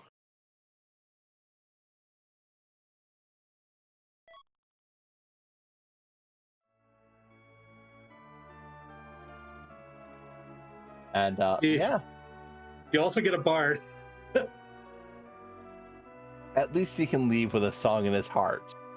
I guess so. It's just... It's too bad. It really hurts. This seed was mean. This seed is brought to you by Pure Evil. Just beating you up early game. Then you get underground and you get a darkness. You can get Rosa and a darkness crystal. But you're not finding many other characters.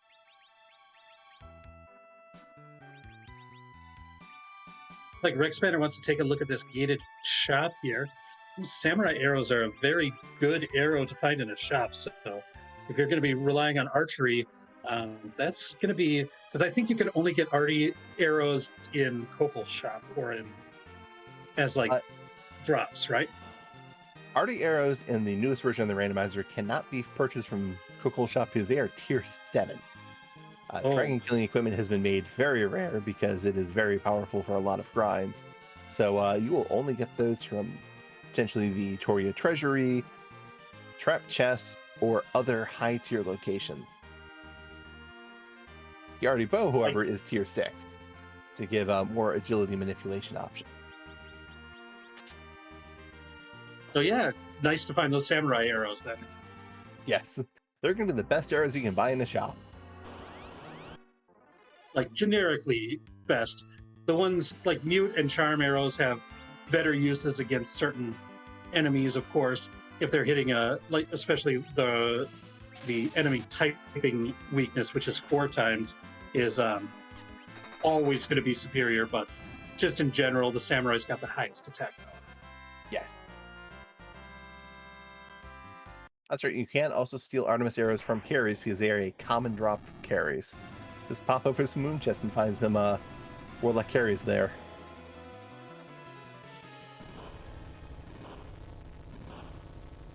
Heal a stack of 10 or so, and then Or just turn on random encounters on the first floor of Cave Bahamut. You find That's carries true. a lot there. Yeah, warlock single carry is a common fight there. So you probably want to be a little careful about carrying the warlock in that fight, just because carries, if they're on their own, they like to throw out hugs. And these aren't the fun kind of hugs. These are the hugs that go and fully heal you and then turn you into stone. Yeah, these are mean hugs.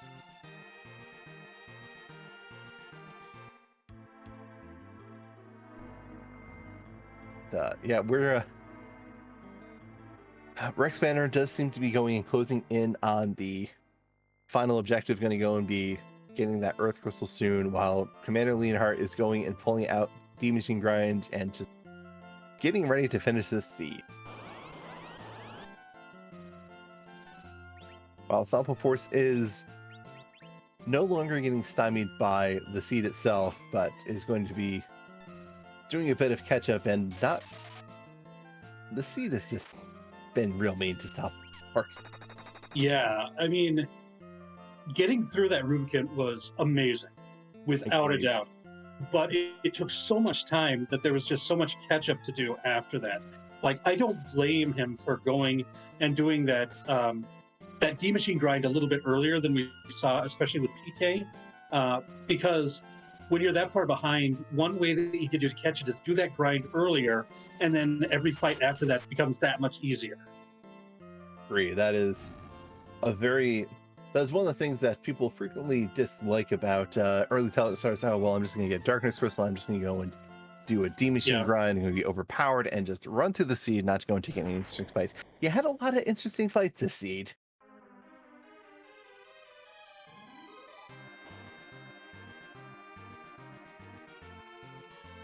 Yeah, and especially in a seed like this, where you when C maybe is really rearing its ugly head, and you don't have as much choice of what your party is going to be compared to other seeds in this same flag set.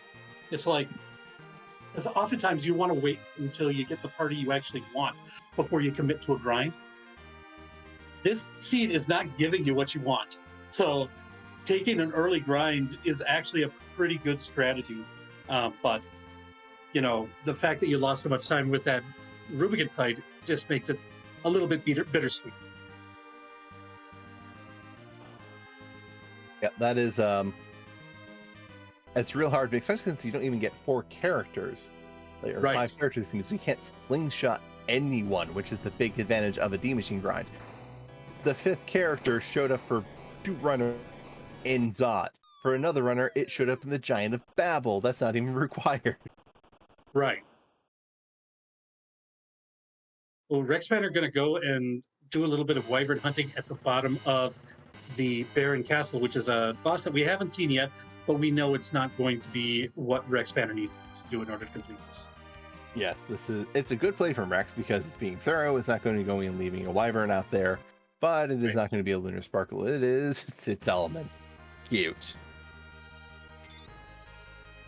And since there's no key items at summon locations, an easy reset there. Yep, that is Rex is now going to go to the Tower of Zod, and it's going to go and discover the final troll of this seed, which is yeah. It is so crazy. Like, it's so rude. It's such a taunt. It is the cherry on top of this seed, without a doubt. It is. It's just completely and utterly rude. Oh, hey, Rex is finding cabins. I don't know if anyone checked these shops because we never had great cause to spend time around Toria, but hey, cabins. Commander Leonhardt is going back into Cave Bahamut to go and take out these guards, and we'll be going and completing objective number 2 to defeat Cave Bahamut. complete Cape Bahamut and be ready to go and take on Zeromus. Yeah, fighting this without after the grind makes it a lot easier to handle the utter onslaught. Like PK needed a little bit of luck in order to get that hourglass off. With Commander Leonhardt, it shouldn't be much of a problem at all. Yeah, Commander Leonhardt is very, very capable of taking a number of hits from here at this point, and is going to be faster, so the guards will have fewer opportunities to go and just wail on his party.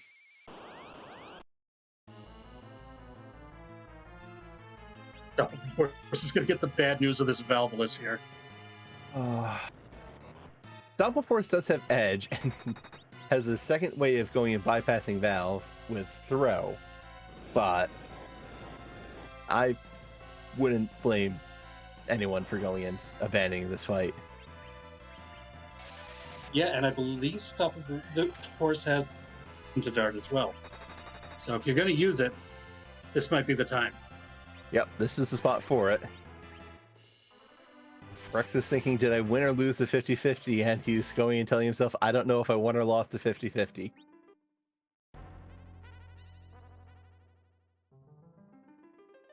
Because there's Wyvern, there's the last objective you need to find. Commander Leonhardt finishing his last objective. Getting a cat claw that he doesn't need for... There is a character who can use that cat claw in the seed. It's just Edge and the giant. Yeah, and although he can equip it, it's not really ideal. It's, sometimes with Sea Hero, it's great to be able to have a tool to manipulate your agility up. It's, just something to take off at the start of the fight. There is Commander Leonhardt with a crystal in hand, ready to go and finish the seed, and I am sure Commander Leonhardt is going to have words for this.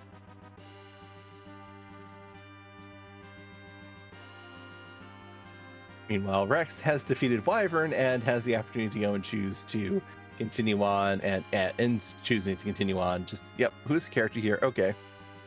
Rex, I don't believe, has finished. I don't know if Rex has finished Cape Bahamut. They might have, I can't remember. I don't but maybe think also so. Rex might also just be finishing this because, okay, maybe there's a Legend Sword here. Actually, Rex doesn't seem to have the Adamant either. Rex may not have completed that fight on the moon.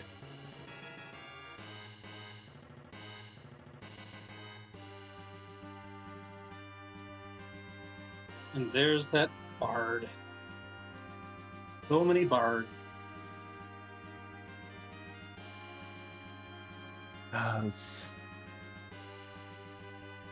Edward just really wants everyone to hear the song of his people. And that song is mostly, why would you try and leave me behind?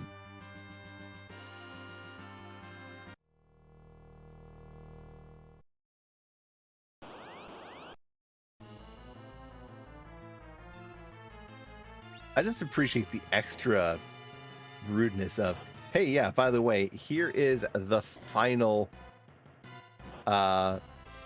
moon boss after you've been looking at sparkles and hoping, is it Wyvern? Is it Wyvern? Is it Wyvern? Please don't be Wyvern. This would be... It's Wyvern here at the spot open all game. Yeah.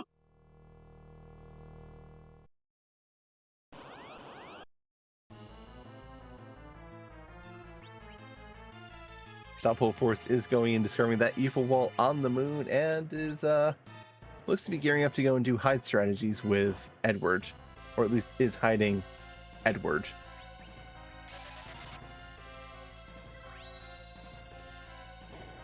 Looks like using that as a backup strat, as linking up Rydia, probably going to try to take it down with magic as quickly as possible, because if you can kill it yourself, it's usually faster than the wall dealing enough damage to itself to kill it. That's a pretty fair assumption. I'd agree with, as that nuke dishing out almost 6,500 damage, definitely a solid number. But it's nice to have that backup in the Edward being hit as well. Yes, poor Edge not being able to stand up to that evil wall.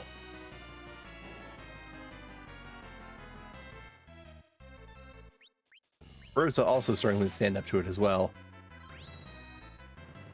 Rex does get a Sand Ruby. Rex might have some encouragement to go and check that to see if it's maybe a Porum, to go and do a double slingshot, finally exercise Eddie from the team, just out of spite, if nothing else at this point. I don't believe we found any crystal swords, or actually any good melee weapons for anyone. So a physical fighter might not be that appealing to Rex. Yeah, there is something to be said sometimes about going with a hybrid strategy of both physical and reflected magic working together. But without having found like really good weapons or gear for your fighting side of it, it's often better to just go for a full reflect strategy like we saw from PK earlier. Yeah, and I believe we're going to see a similar strategy from Commander Leonhardt, as Commander Leonhardt is now starting that Zemus fight. Looks like that backup for Stoppable Force coming into play as the party is down, but Evil Wall is still getting Forcer. As long as we don't see Crush, we're okay. I think we hit Crush phase. Dang. That's unfortunate.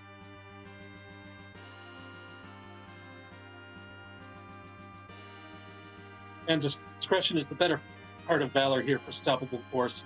Not going to bang his head against that Evil Wall anymore. And Rex deciding to go and very, very much so clean up their inventory. It's going to go and take a look at the treasury, it seems. And then I wonder what Rex is going to... I assume Rex is going to go and take a D-Machine grind, but he may have another grind in mind. Yeah, with the Luca key in hand, the door grind is definitely on the table should you choose to take it. And I believe with Edward, or with Telehero and Heroine Robe Rosa, the door grind isn't all that bad of an idea if you've got access to Wall. I'm not sure exactly what level Rosa is at right now. I don't know if she's learned it yet. I think Rosa is just shy of 40. Yeah, level 39. So has Cure 4, but I don't think has Wall yet. Basically, the idea is the door is going to target one of your party members and let you know who it's targeting. And then Wall is a pretty fast charge time, so if you can get to Rosa's turn fast enough, you can cast Wall on the targeted member, and its Dimension 9 that it uses to insta-kill that party will be reflected on the door itself. Really easy to do if you can get it right. Yep. And speaking of getting things right, Stoppable Force goes and gets ready on casting Stone to take out the Dark Imp's going to get the Baron Key and the Pass, while Rex Banner is setting up a different D-Machine manipulation, which is called the Baron Manipulation, where in Zemus Zone 3, when you couldn't run away from encounters, you needed a different way to find out a D-Machine fight. And this is the way how you can go and find where you were in the encounter seed by going and taking fights outside of Barons, stopping right before when you're at a D-Machine, and then just getting started. Yeah, and then when you're on the right floor, turn the encounters back on again, and if your manipulation is all right, the first fight you should get is the D-Machine fight. Oh, and it looks like Commander Leonhardt unfortunately had a wipe outside of that Zemus fight. Going and double-checking agilities for everyone. Mages are not very good at getting high agility. They're in the 20s, and I don't know what Tella's agility is with a curse ring. Or I don't know if Commander Leonhardt hasn't opened the Toria Treasury, he doesn't have a curse ring, which would be also quite unpleasant. There was also a curse ring in the Watery Pass, I think, but I don't believe Commander Leonhardt checked there either. So he might not have a curse ring, period. That would be very unpleasant. Okay. Commander Leonhardt does have a curse ring, maybe just had a battle speed, or just had some other thing not go his way. One thing that I am fond of saying is Zemus is no joke. Like, if you do something wrong, that Big Bang can wipe out parties if you're not perfectly prepared. So we know a lot about the script and how to manipulate a lot of things, but there are some things that are RNG still. There are some things that if you slip up, you get one thing wrong. Um, it can go south in a hurry. Yeah, It's one a thing, legit final boss. yes. One thing we saw on PK's side was that PK chose not to heal. That's not because PK was. It might be because PK was supremely confident in his ability to go and kill Zeromus, but it's a confidence born from the fact that PK has done that fight a lot and knows that on the reflex strats, you're in a damage race. You want to go and kill Zeromus before that second Big Bang comes out, and if you don't, then things are not going your way. Yeah, if PK had not found Palom at the top of Tower of Zot and only had two wizards that are reflecting spells, then you might have had to take a heal because there might have been another time for Zeromus to get a turn in or everything like that. So having that third character, I think, really helped uh, make sure that you could get that in just basically one cycle, see the one big bang, and be able to finish it before Zeromus gets a second one out. Yes. Very much so. Very much so agree.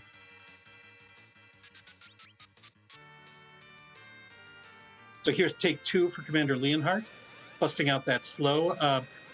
Probably didn't find that lucky silk web that I saw PK use, and I believe somebody else found one as well. So, yeah, I think there was a silk web found early on in the seed where maybe in what was it? Watery Pass, maybe, or in Damsian.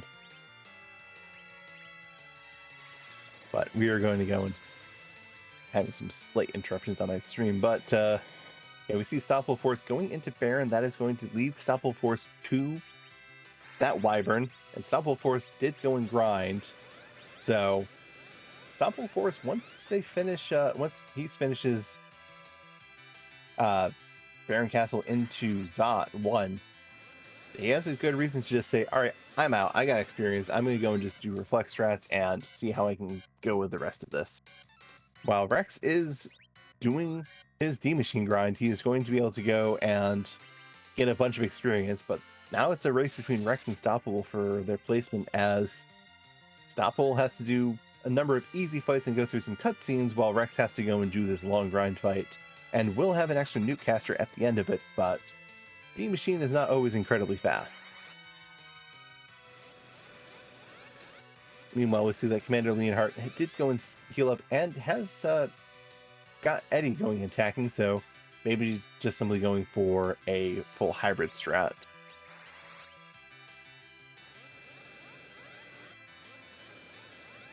Nuke coming out on those officers, soldiers on the Stoppable Forces side, just not interested in letting the officer go and get away, just take them out, make them go, make them suffer for the pain that Stoppable Forces felt this siege.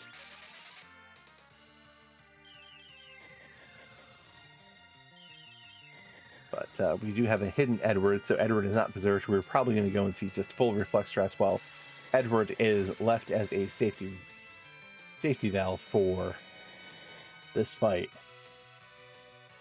But, ooh, we got another Big Bang coming out. I don't know if this one's been nerfed, and if it isn't nerfed, it could be quite painful. Isn't nerfed, Rydia goes down, but Palom and Rosa stay up. Nuke is coming out. Rosa doesn't go and have any spells queued, so no worries of White going and taking out Palom. And Zeromus is still up, still going. Black Hole comes out just in time for Palom's turn to come up, so we can go and throw up another Star Veil. Going to go and get Rydia up soon. Eddie is up to... looks like he is up to throw some type of healing potion. And throw an Ether 2 on Palom. Oh, looks like a miss menu on that revive for Rydia, so just a heal, but still have Nuke for Palom coming out. See if we go and get any healing out, or no, we're just going to go and throw it away. We want to go and finish this Zeromus fight.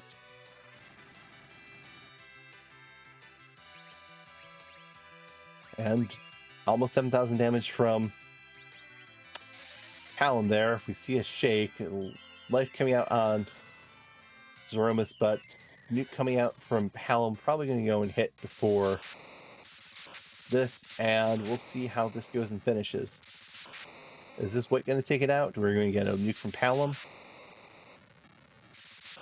We Well, have. the white is enough. Thank goodness. Oh, those reflex strats get scary, but Commander Leonhardt has finished this very, very, very routine. And we'll see if they are up for an interview. I most certainly wouldn't blame them after that marathon of a seed. Well done, nonetheless. I commend anybody who finishes this seed. This is just a tough one. Speaking of tough, we're joined by Commander Leonhardt toughing out this joy of a seed. Yes, joy. How do you feel? You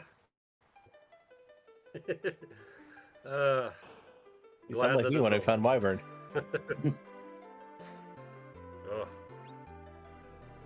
So I guess the question we've got to ask is, why didn't you go and do Tower of Zot before you had the Earth Crystal and just get the Wyvern? That would have been easier, wouldn't it?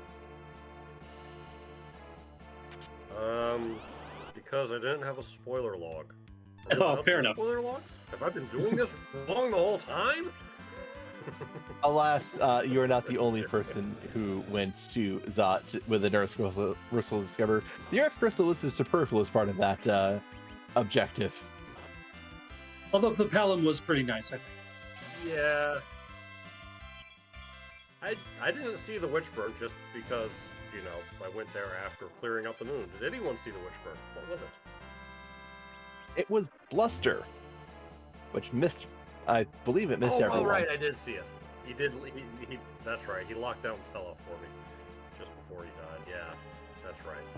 Forgot. Thank you. It's easy to miss. No one saw the animation. No, it was just a mess from the get-go, honestly. I mean, sure, we had Leviathan. I think that's the only thing that saved us from, having 34 foot stuff. Yeah, that overworld.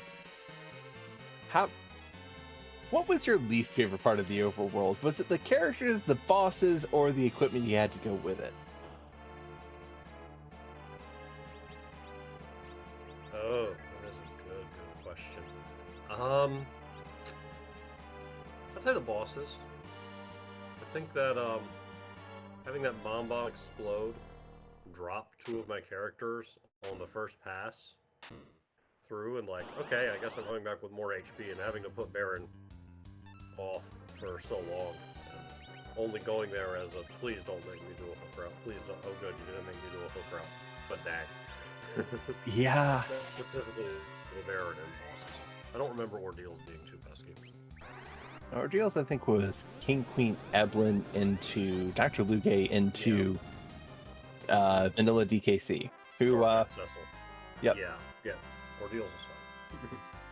Ordeals was the shining point of mercy for that overworld. Yeah. Oh, wasn't it though? Oof. So Dwarf Castle. Speaking of spoiler logs, if you know what's in Dwarf Castle, just go right there. Some people probably did bravely and were rewarded. yeah, PK was very aggressive in hitting that, just everything pretty much. And also was bailed out by a Tiara for Rydia, which went and gave him a bit of extra oomph in some parts, and took out a bit of oomph from some hits in other parts. And it's just... The Seed really had... Tiara was nice. Should have shopped it. Yeah, there was also tiaras for sale in Eblin, but I think there was one found in Watery Pass, which you always feel it when there's something great in one of the two locations you didn't check. Yeah, and I abandoned the hook start convinced me to abandon my normal Eblin Castle and said, no, just go loot the cave. I'll get me a hook character. I saw Leviathan in there for Rydia. I'm like, alright, I'll loot the cave. I'll buy my Leviathan and I'll get on the move. Yeah.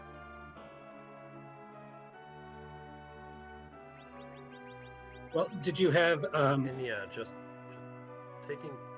taking too long to get back to Baron. I'm thinking back about it now, and I'm seeing myself go after those trap chests for a little more XP.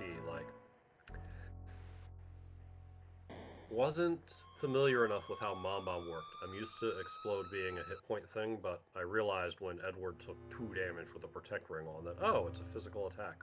Derp. Yeah. Yeah, I think in the vanilla game it tells you... You were about to ask something though, Rex? Oh, I was going to ask if you had any more thoughts to contribute, and then you did. So I feel like I didn't need to ask it again. Hey, well, there you go. All right, then go ahead, Aka. You were about to say. I was just going to mention in the vanilla game, you're encouraged to defend yourself from Mom Bomb saying it's about to explode, and the only option you have is, well, I guess I should defend. Parry the explode. Mental note. It's just parry explosions. That's how you block everything. Look, if it works for Sekiro, I'm sure it works for Final Fantasy IV.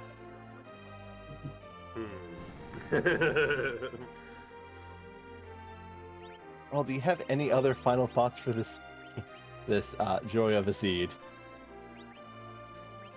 That my laptop choking on OBS and everything probably doesn't matter, because while I did local record, this time doing me favors, but we had to have this happen sooner or later. We needed the moon for this one, right? One way or another, we had to go, right? Technically, you could go and just only do Cave Bahamut. Because you could have gone and found that wyvern, but yes, realistically... LST, right? Yes, realistically, you needed the Baron Key to point you to Earth Crystal to get you to Wyvern. And then the other way was to take the Luca Key from Golbez into the Sealed Cave to get the Legend Sword.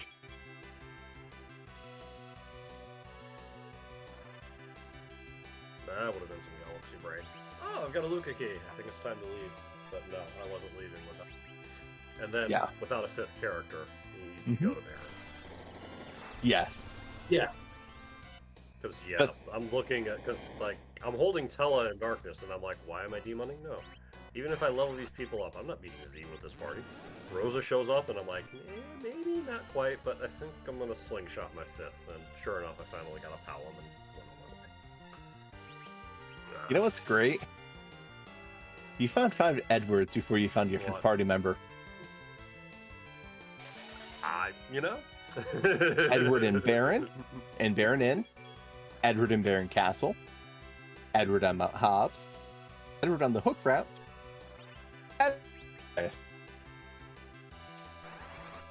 Lots of bards. I'm not the president, but I'm not the president, but I'm certainly a card-carrying member of the Edward fan club. I see Stoppable Force also named Edward after the president, our own Oscar.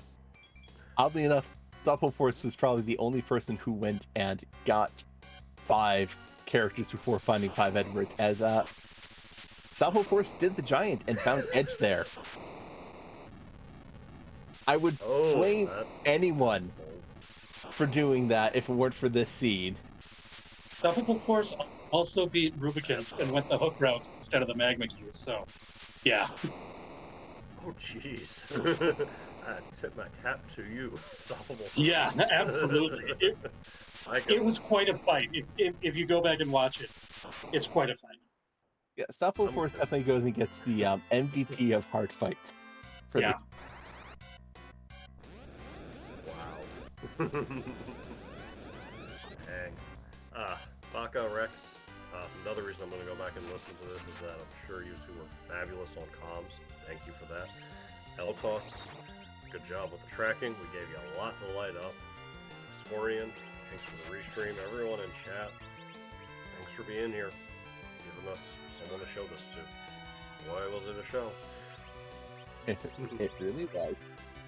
Thanks for letting us watch your race tonight, man. Anytime. Have a great evening. You too. And while we were talking to Commander Leonhardt, looks like Rex Banner has finished and defeated Zemus, while Stoppable Force is in the fight right now.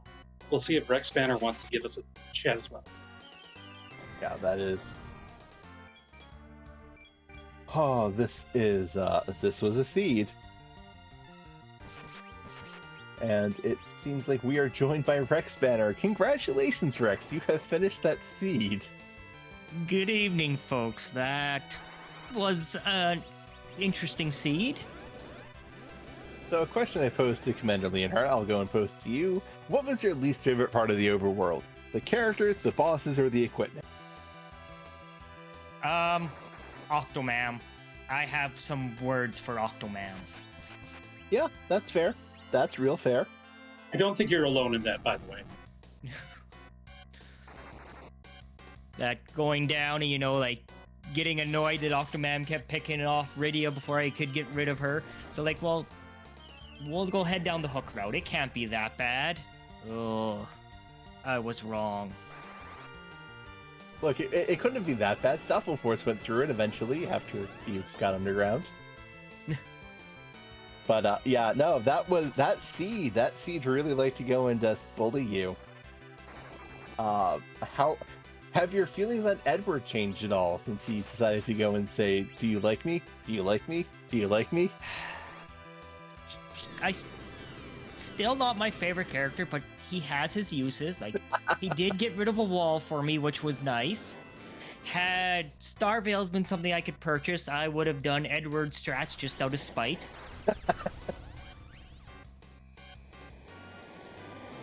The real question is, spite for who? Me, Edward. Keep showing up. I might as well make him useful, but unfortunately, Star Veils are not something I have access to on this one. We decided to go and cut down on all of the fun toys that we have, and yeah, you had to get creative, and you certainly did get creative. I want to go and give shoutouts to your evil wall fight at the Crystal's altar. Yeah, it's a spot I was fairly certain that the wall could kill itself at, so I thought, well, we'll just get Edward hidden and try to do a little bit of damage. We really got nothing done, but luckily Wall did kill themselves. For nothing. Well, I guess an Artemis bow, which is always nice for Rosa. Rosa, not even giving to the person who killed the wall, but I can't blame you because how good were you feeling when you finally found Rosa at Dwarf Castle? I was so happy. I'm like, I have someone that can do something finally. I had just finally gotten Virus on Rydia, so she had become slightly more useful. Like, Leviathan's great, but it's a bit of a longer cast time, so... But seeing the Rosa there, I was sad I burned both my Sirens to get Virus on Rydia, but I knew she would catch up quick enough, and I had someone that could finally do some damage.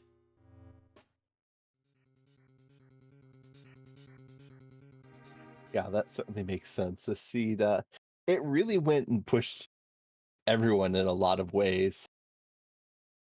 But you're through it. There are 3 more qualifiers. Do you plan on running them, or is this one of those things where you decide, that's a taste I'm just going to leave in my mouth until brackets come in? Nope. I'll be trying to do all of them. Like, as odd as it seems, I actually enjoy these seeds that are a little harder. It's normally the ones I do better at, but as I said, I have words for Octomam right now, and I am not very impressed with them. I feel like that's where I lost the majority of my time, was due to that little issue. Octomam was a big wall for a lot of people, to be entirely honest, so it was a rough fight that there was a tiara available in Water Pass. I don't know if you alluded to that gave Rydia a bit of extra staying power in that fight. I bought one from Eblin Cave. Yeah, I think PK got through it in an early try, or not early, but last check overworld 250 HP Rydia survived a punch on the back of that, I believe. Wish mine could have. God, yeah, sometimes you get the RNGs, sometimes you get the high rolls, sometimes you get the low rolls. But overall, like I said, I enjoyed that seed. It was, fun. It didn't really do you any good to do a D-Machine grind to me that early, because the amount of D-Machines you had to do to get some sort of use out of Rydia, you would have been there all seed. Only 24 to get her a 1 million experience. Last actually gotten her like 200,000 on Earth. But Well, overall, I had fun. Tournament's been a good time. Been enjoying it. I'm glad we've been enjoying it, and GG's again for your finish. This seed was out to punish. Alrighty, well, thank you, folks. Thank you for the commentary. Thank you for the restream to Esco. Thank you, Montos, for button pushing and keeping them away from Possum. And GG's everyone, and I hope everyone has a good evening. Thanks for joining us, Rick Banner.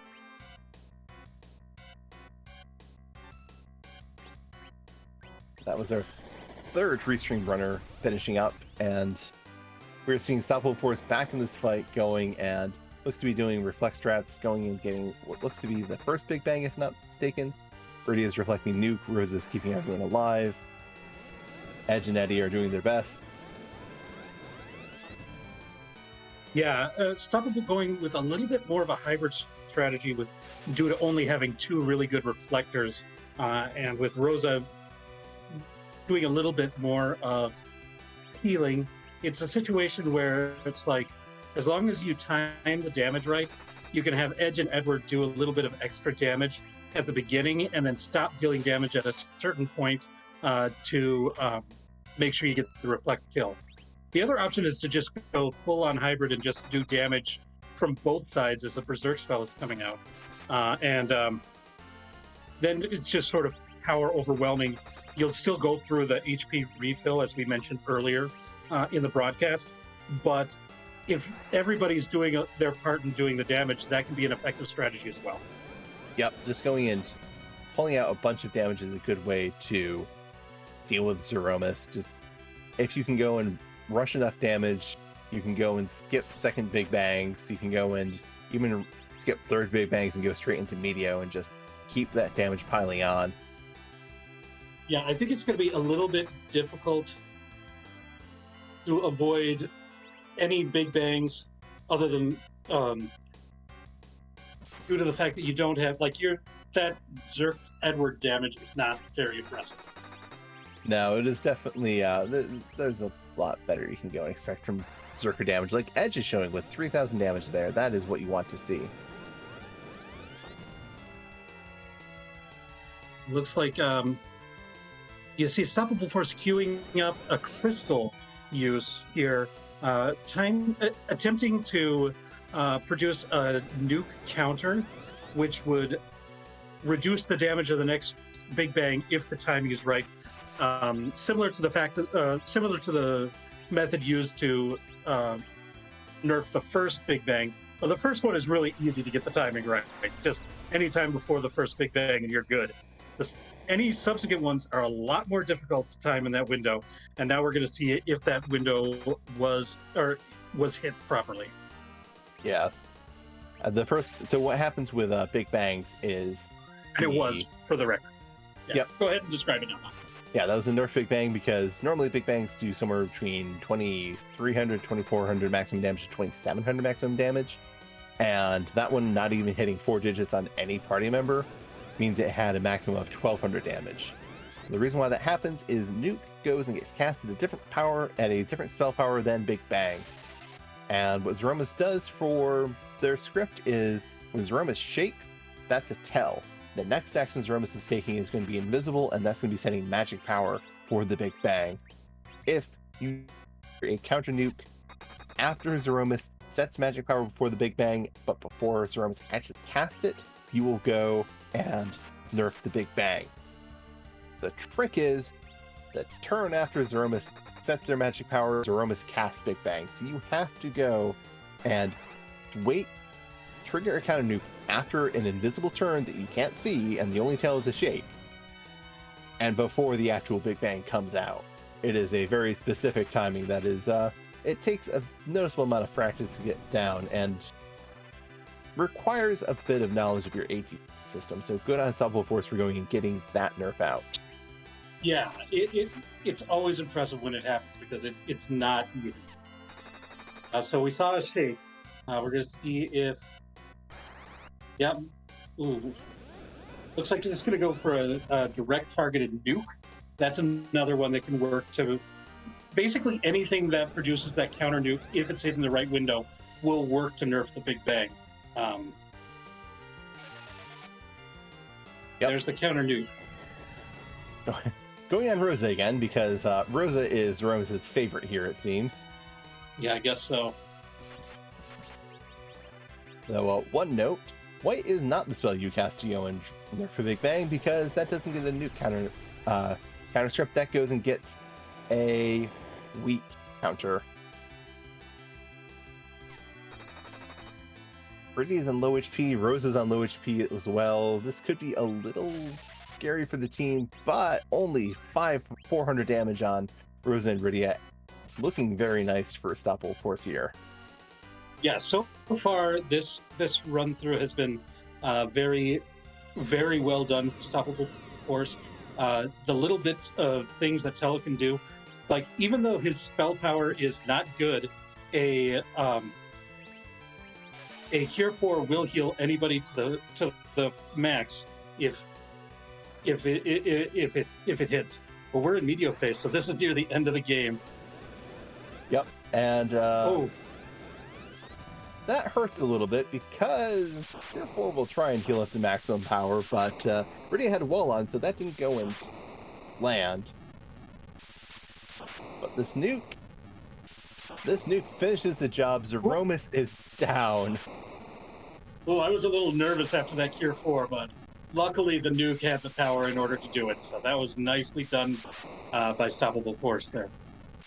GG Stoppable Force for getting through the seed that just was out to troll you all the ways it can.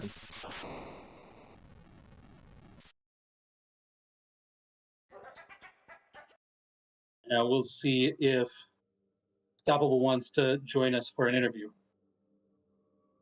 And it looks like they are. GG Stoppable Force for your completion of that seed. Hey, thanks. That was a seed.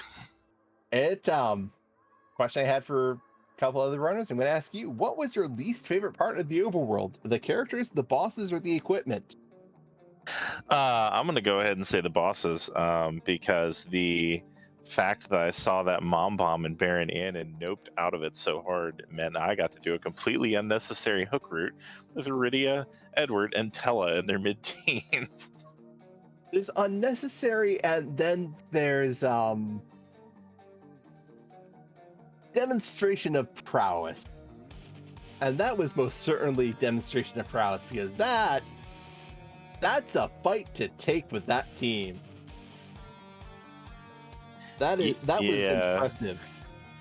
I was a little worried it was going to end up being impossible until I saw the Silk Web in my inventory on the third or fourth try, and then I knew I could get through it at that point because that would give Tella time to actually cast a spell. We saw Tella. A couple things. Getting that window in with the Ice 3 on Tella for massive damage was really good, and also utilizing the life counter from the Fire 1s. These are things that you have to know what the boss's script is in order to do either of those things right. Yeah, I love that Fire 1 counter, especially on that where he'd knock a couple people down and I had Tella. I'm like, well, let's let him do the hard work of raising the party back up for me. Yeah, that is a very specific piece of knowledge that is very hard to recall in situations where it can be used, and you showed it off masterfully. Thank you, I appreciate it. After that, the seed went pretty well. I was just kind of trying to figure out where to go at any given point. Briefly paused to think about taking that demist in Fey March, and I'm pretty glad I didn't, because I'm guessing that didn't lead to anything more important than maybe half of Forge. The other half of Forge was behind the Luca key at the Masamune altar, guarded by Golbez. Oh god, yeah, I didn't want to sit through his script, so that's why I left through that one. At that point I was just on a straight, I'm gonna find Wyvern, I'm gonna kill Wyvern, and then I'm gonna go to Zeromus.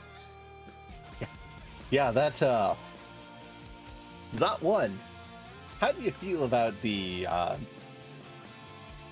shall we say, demonstration of the seed that you didn't technically need to go to the moon to go and get to Wyvern, you just were only going to realistically check it after you had the Earth Crystal?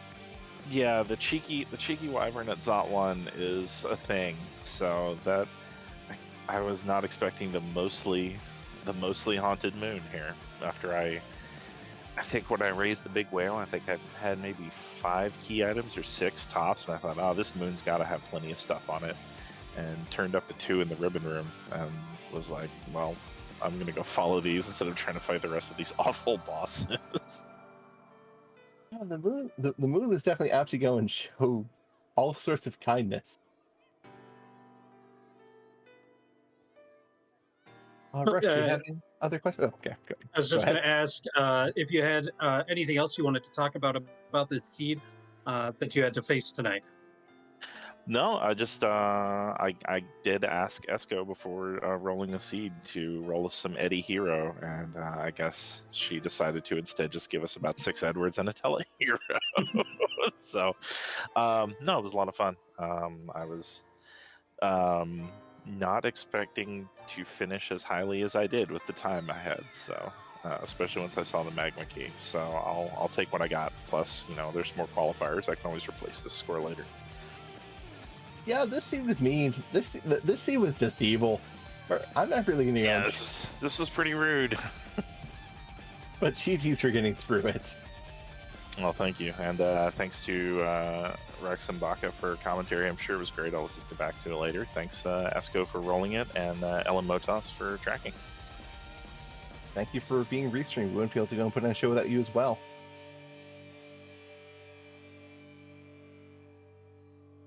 But with that, we are at the end of this race that I'm sure runners are going to be very interested in forgetting, because more. Would you like an Edward? You'll find 5 Edwards before you find a 5th character.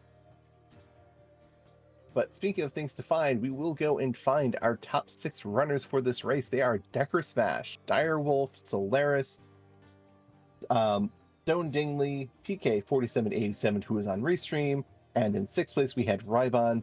Going and running out the top 6 were our scores to go and be the calculation for everyone else's scores for these races. You can go and see more details of that on the website, the ZZ4 website, where there's a link in the Discord. Yes, right. and we have our next qualifier. It's a little bit later. It's going to be this upcoming Friday the 3rd at 8 p.m. Eastern, right here on Free Enterprise. And with that, I believe we are going to send y'all on over to check on what Possumorpheus is up to right now. Go and send him all of your love, because this is a marathon race. I'm tired. Yeah. I need to take a nap. Have fun watching Possumorpheus. Thanks for watching, everybody. Have a good evening.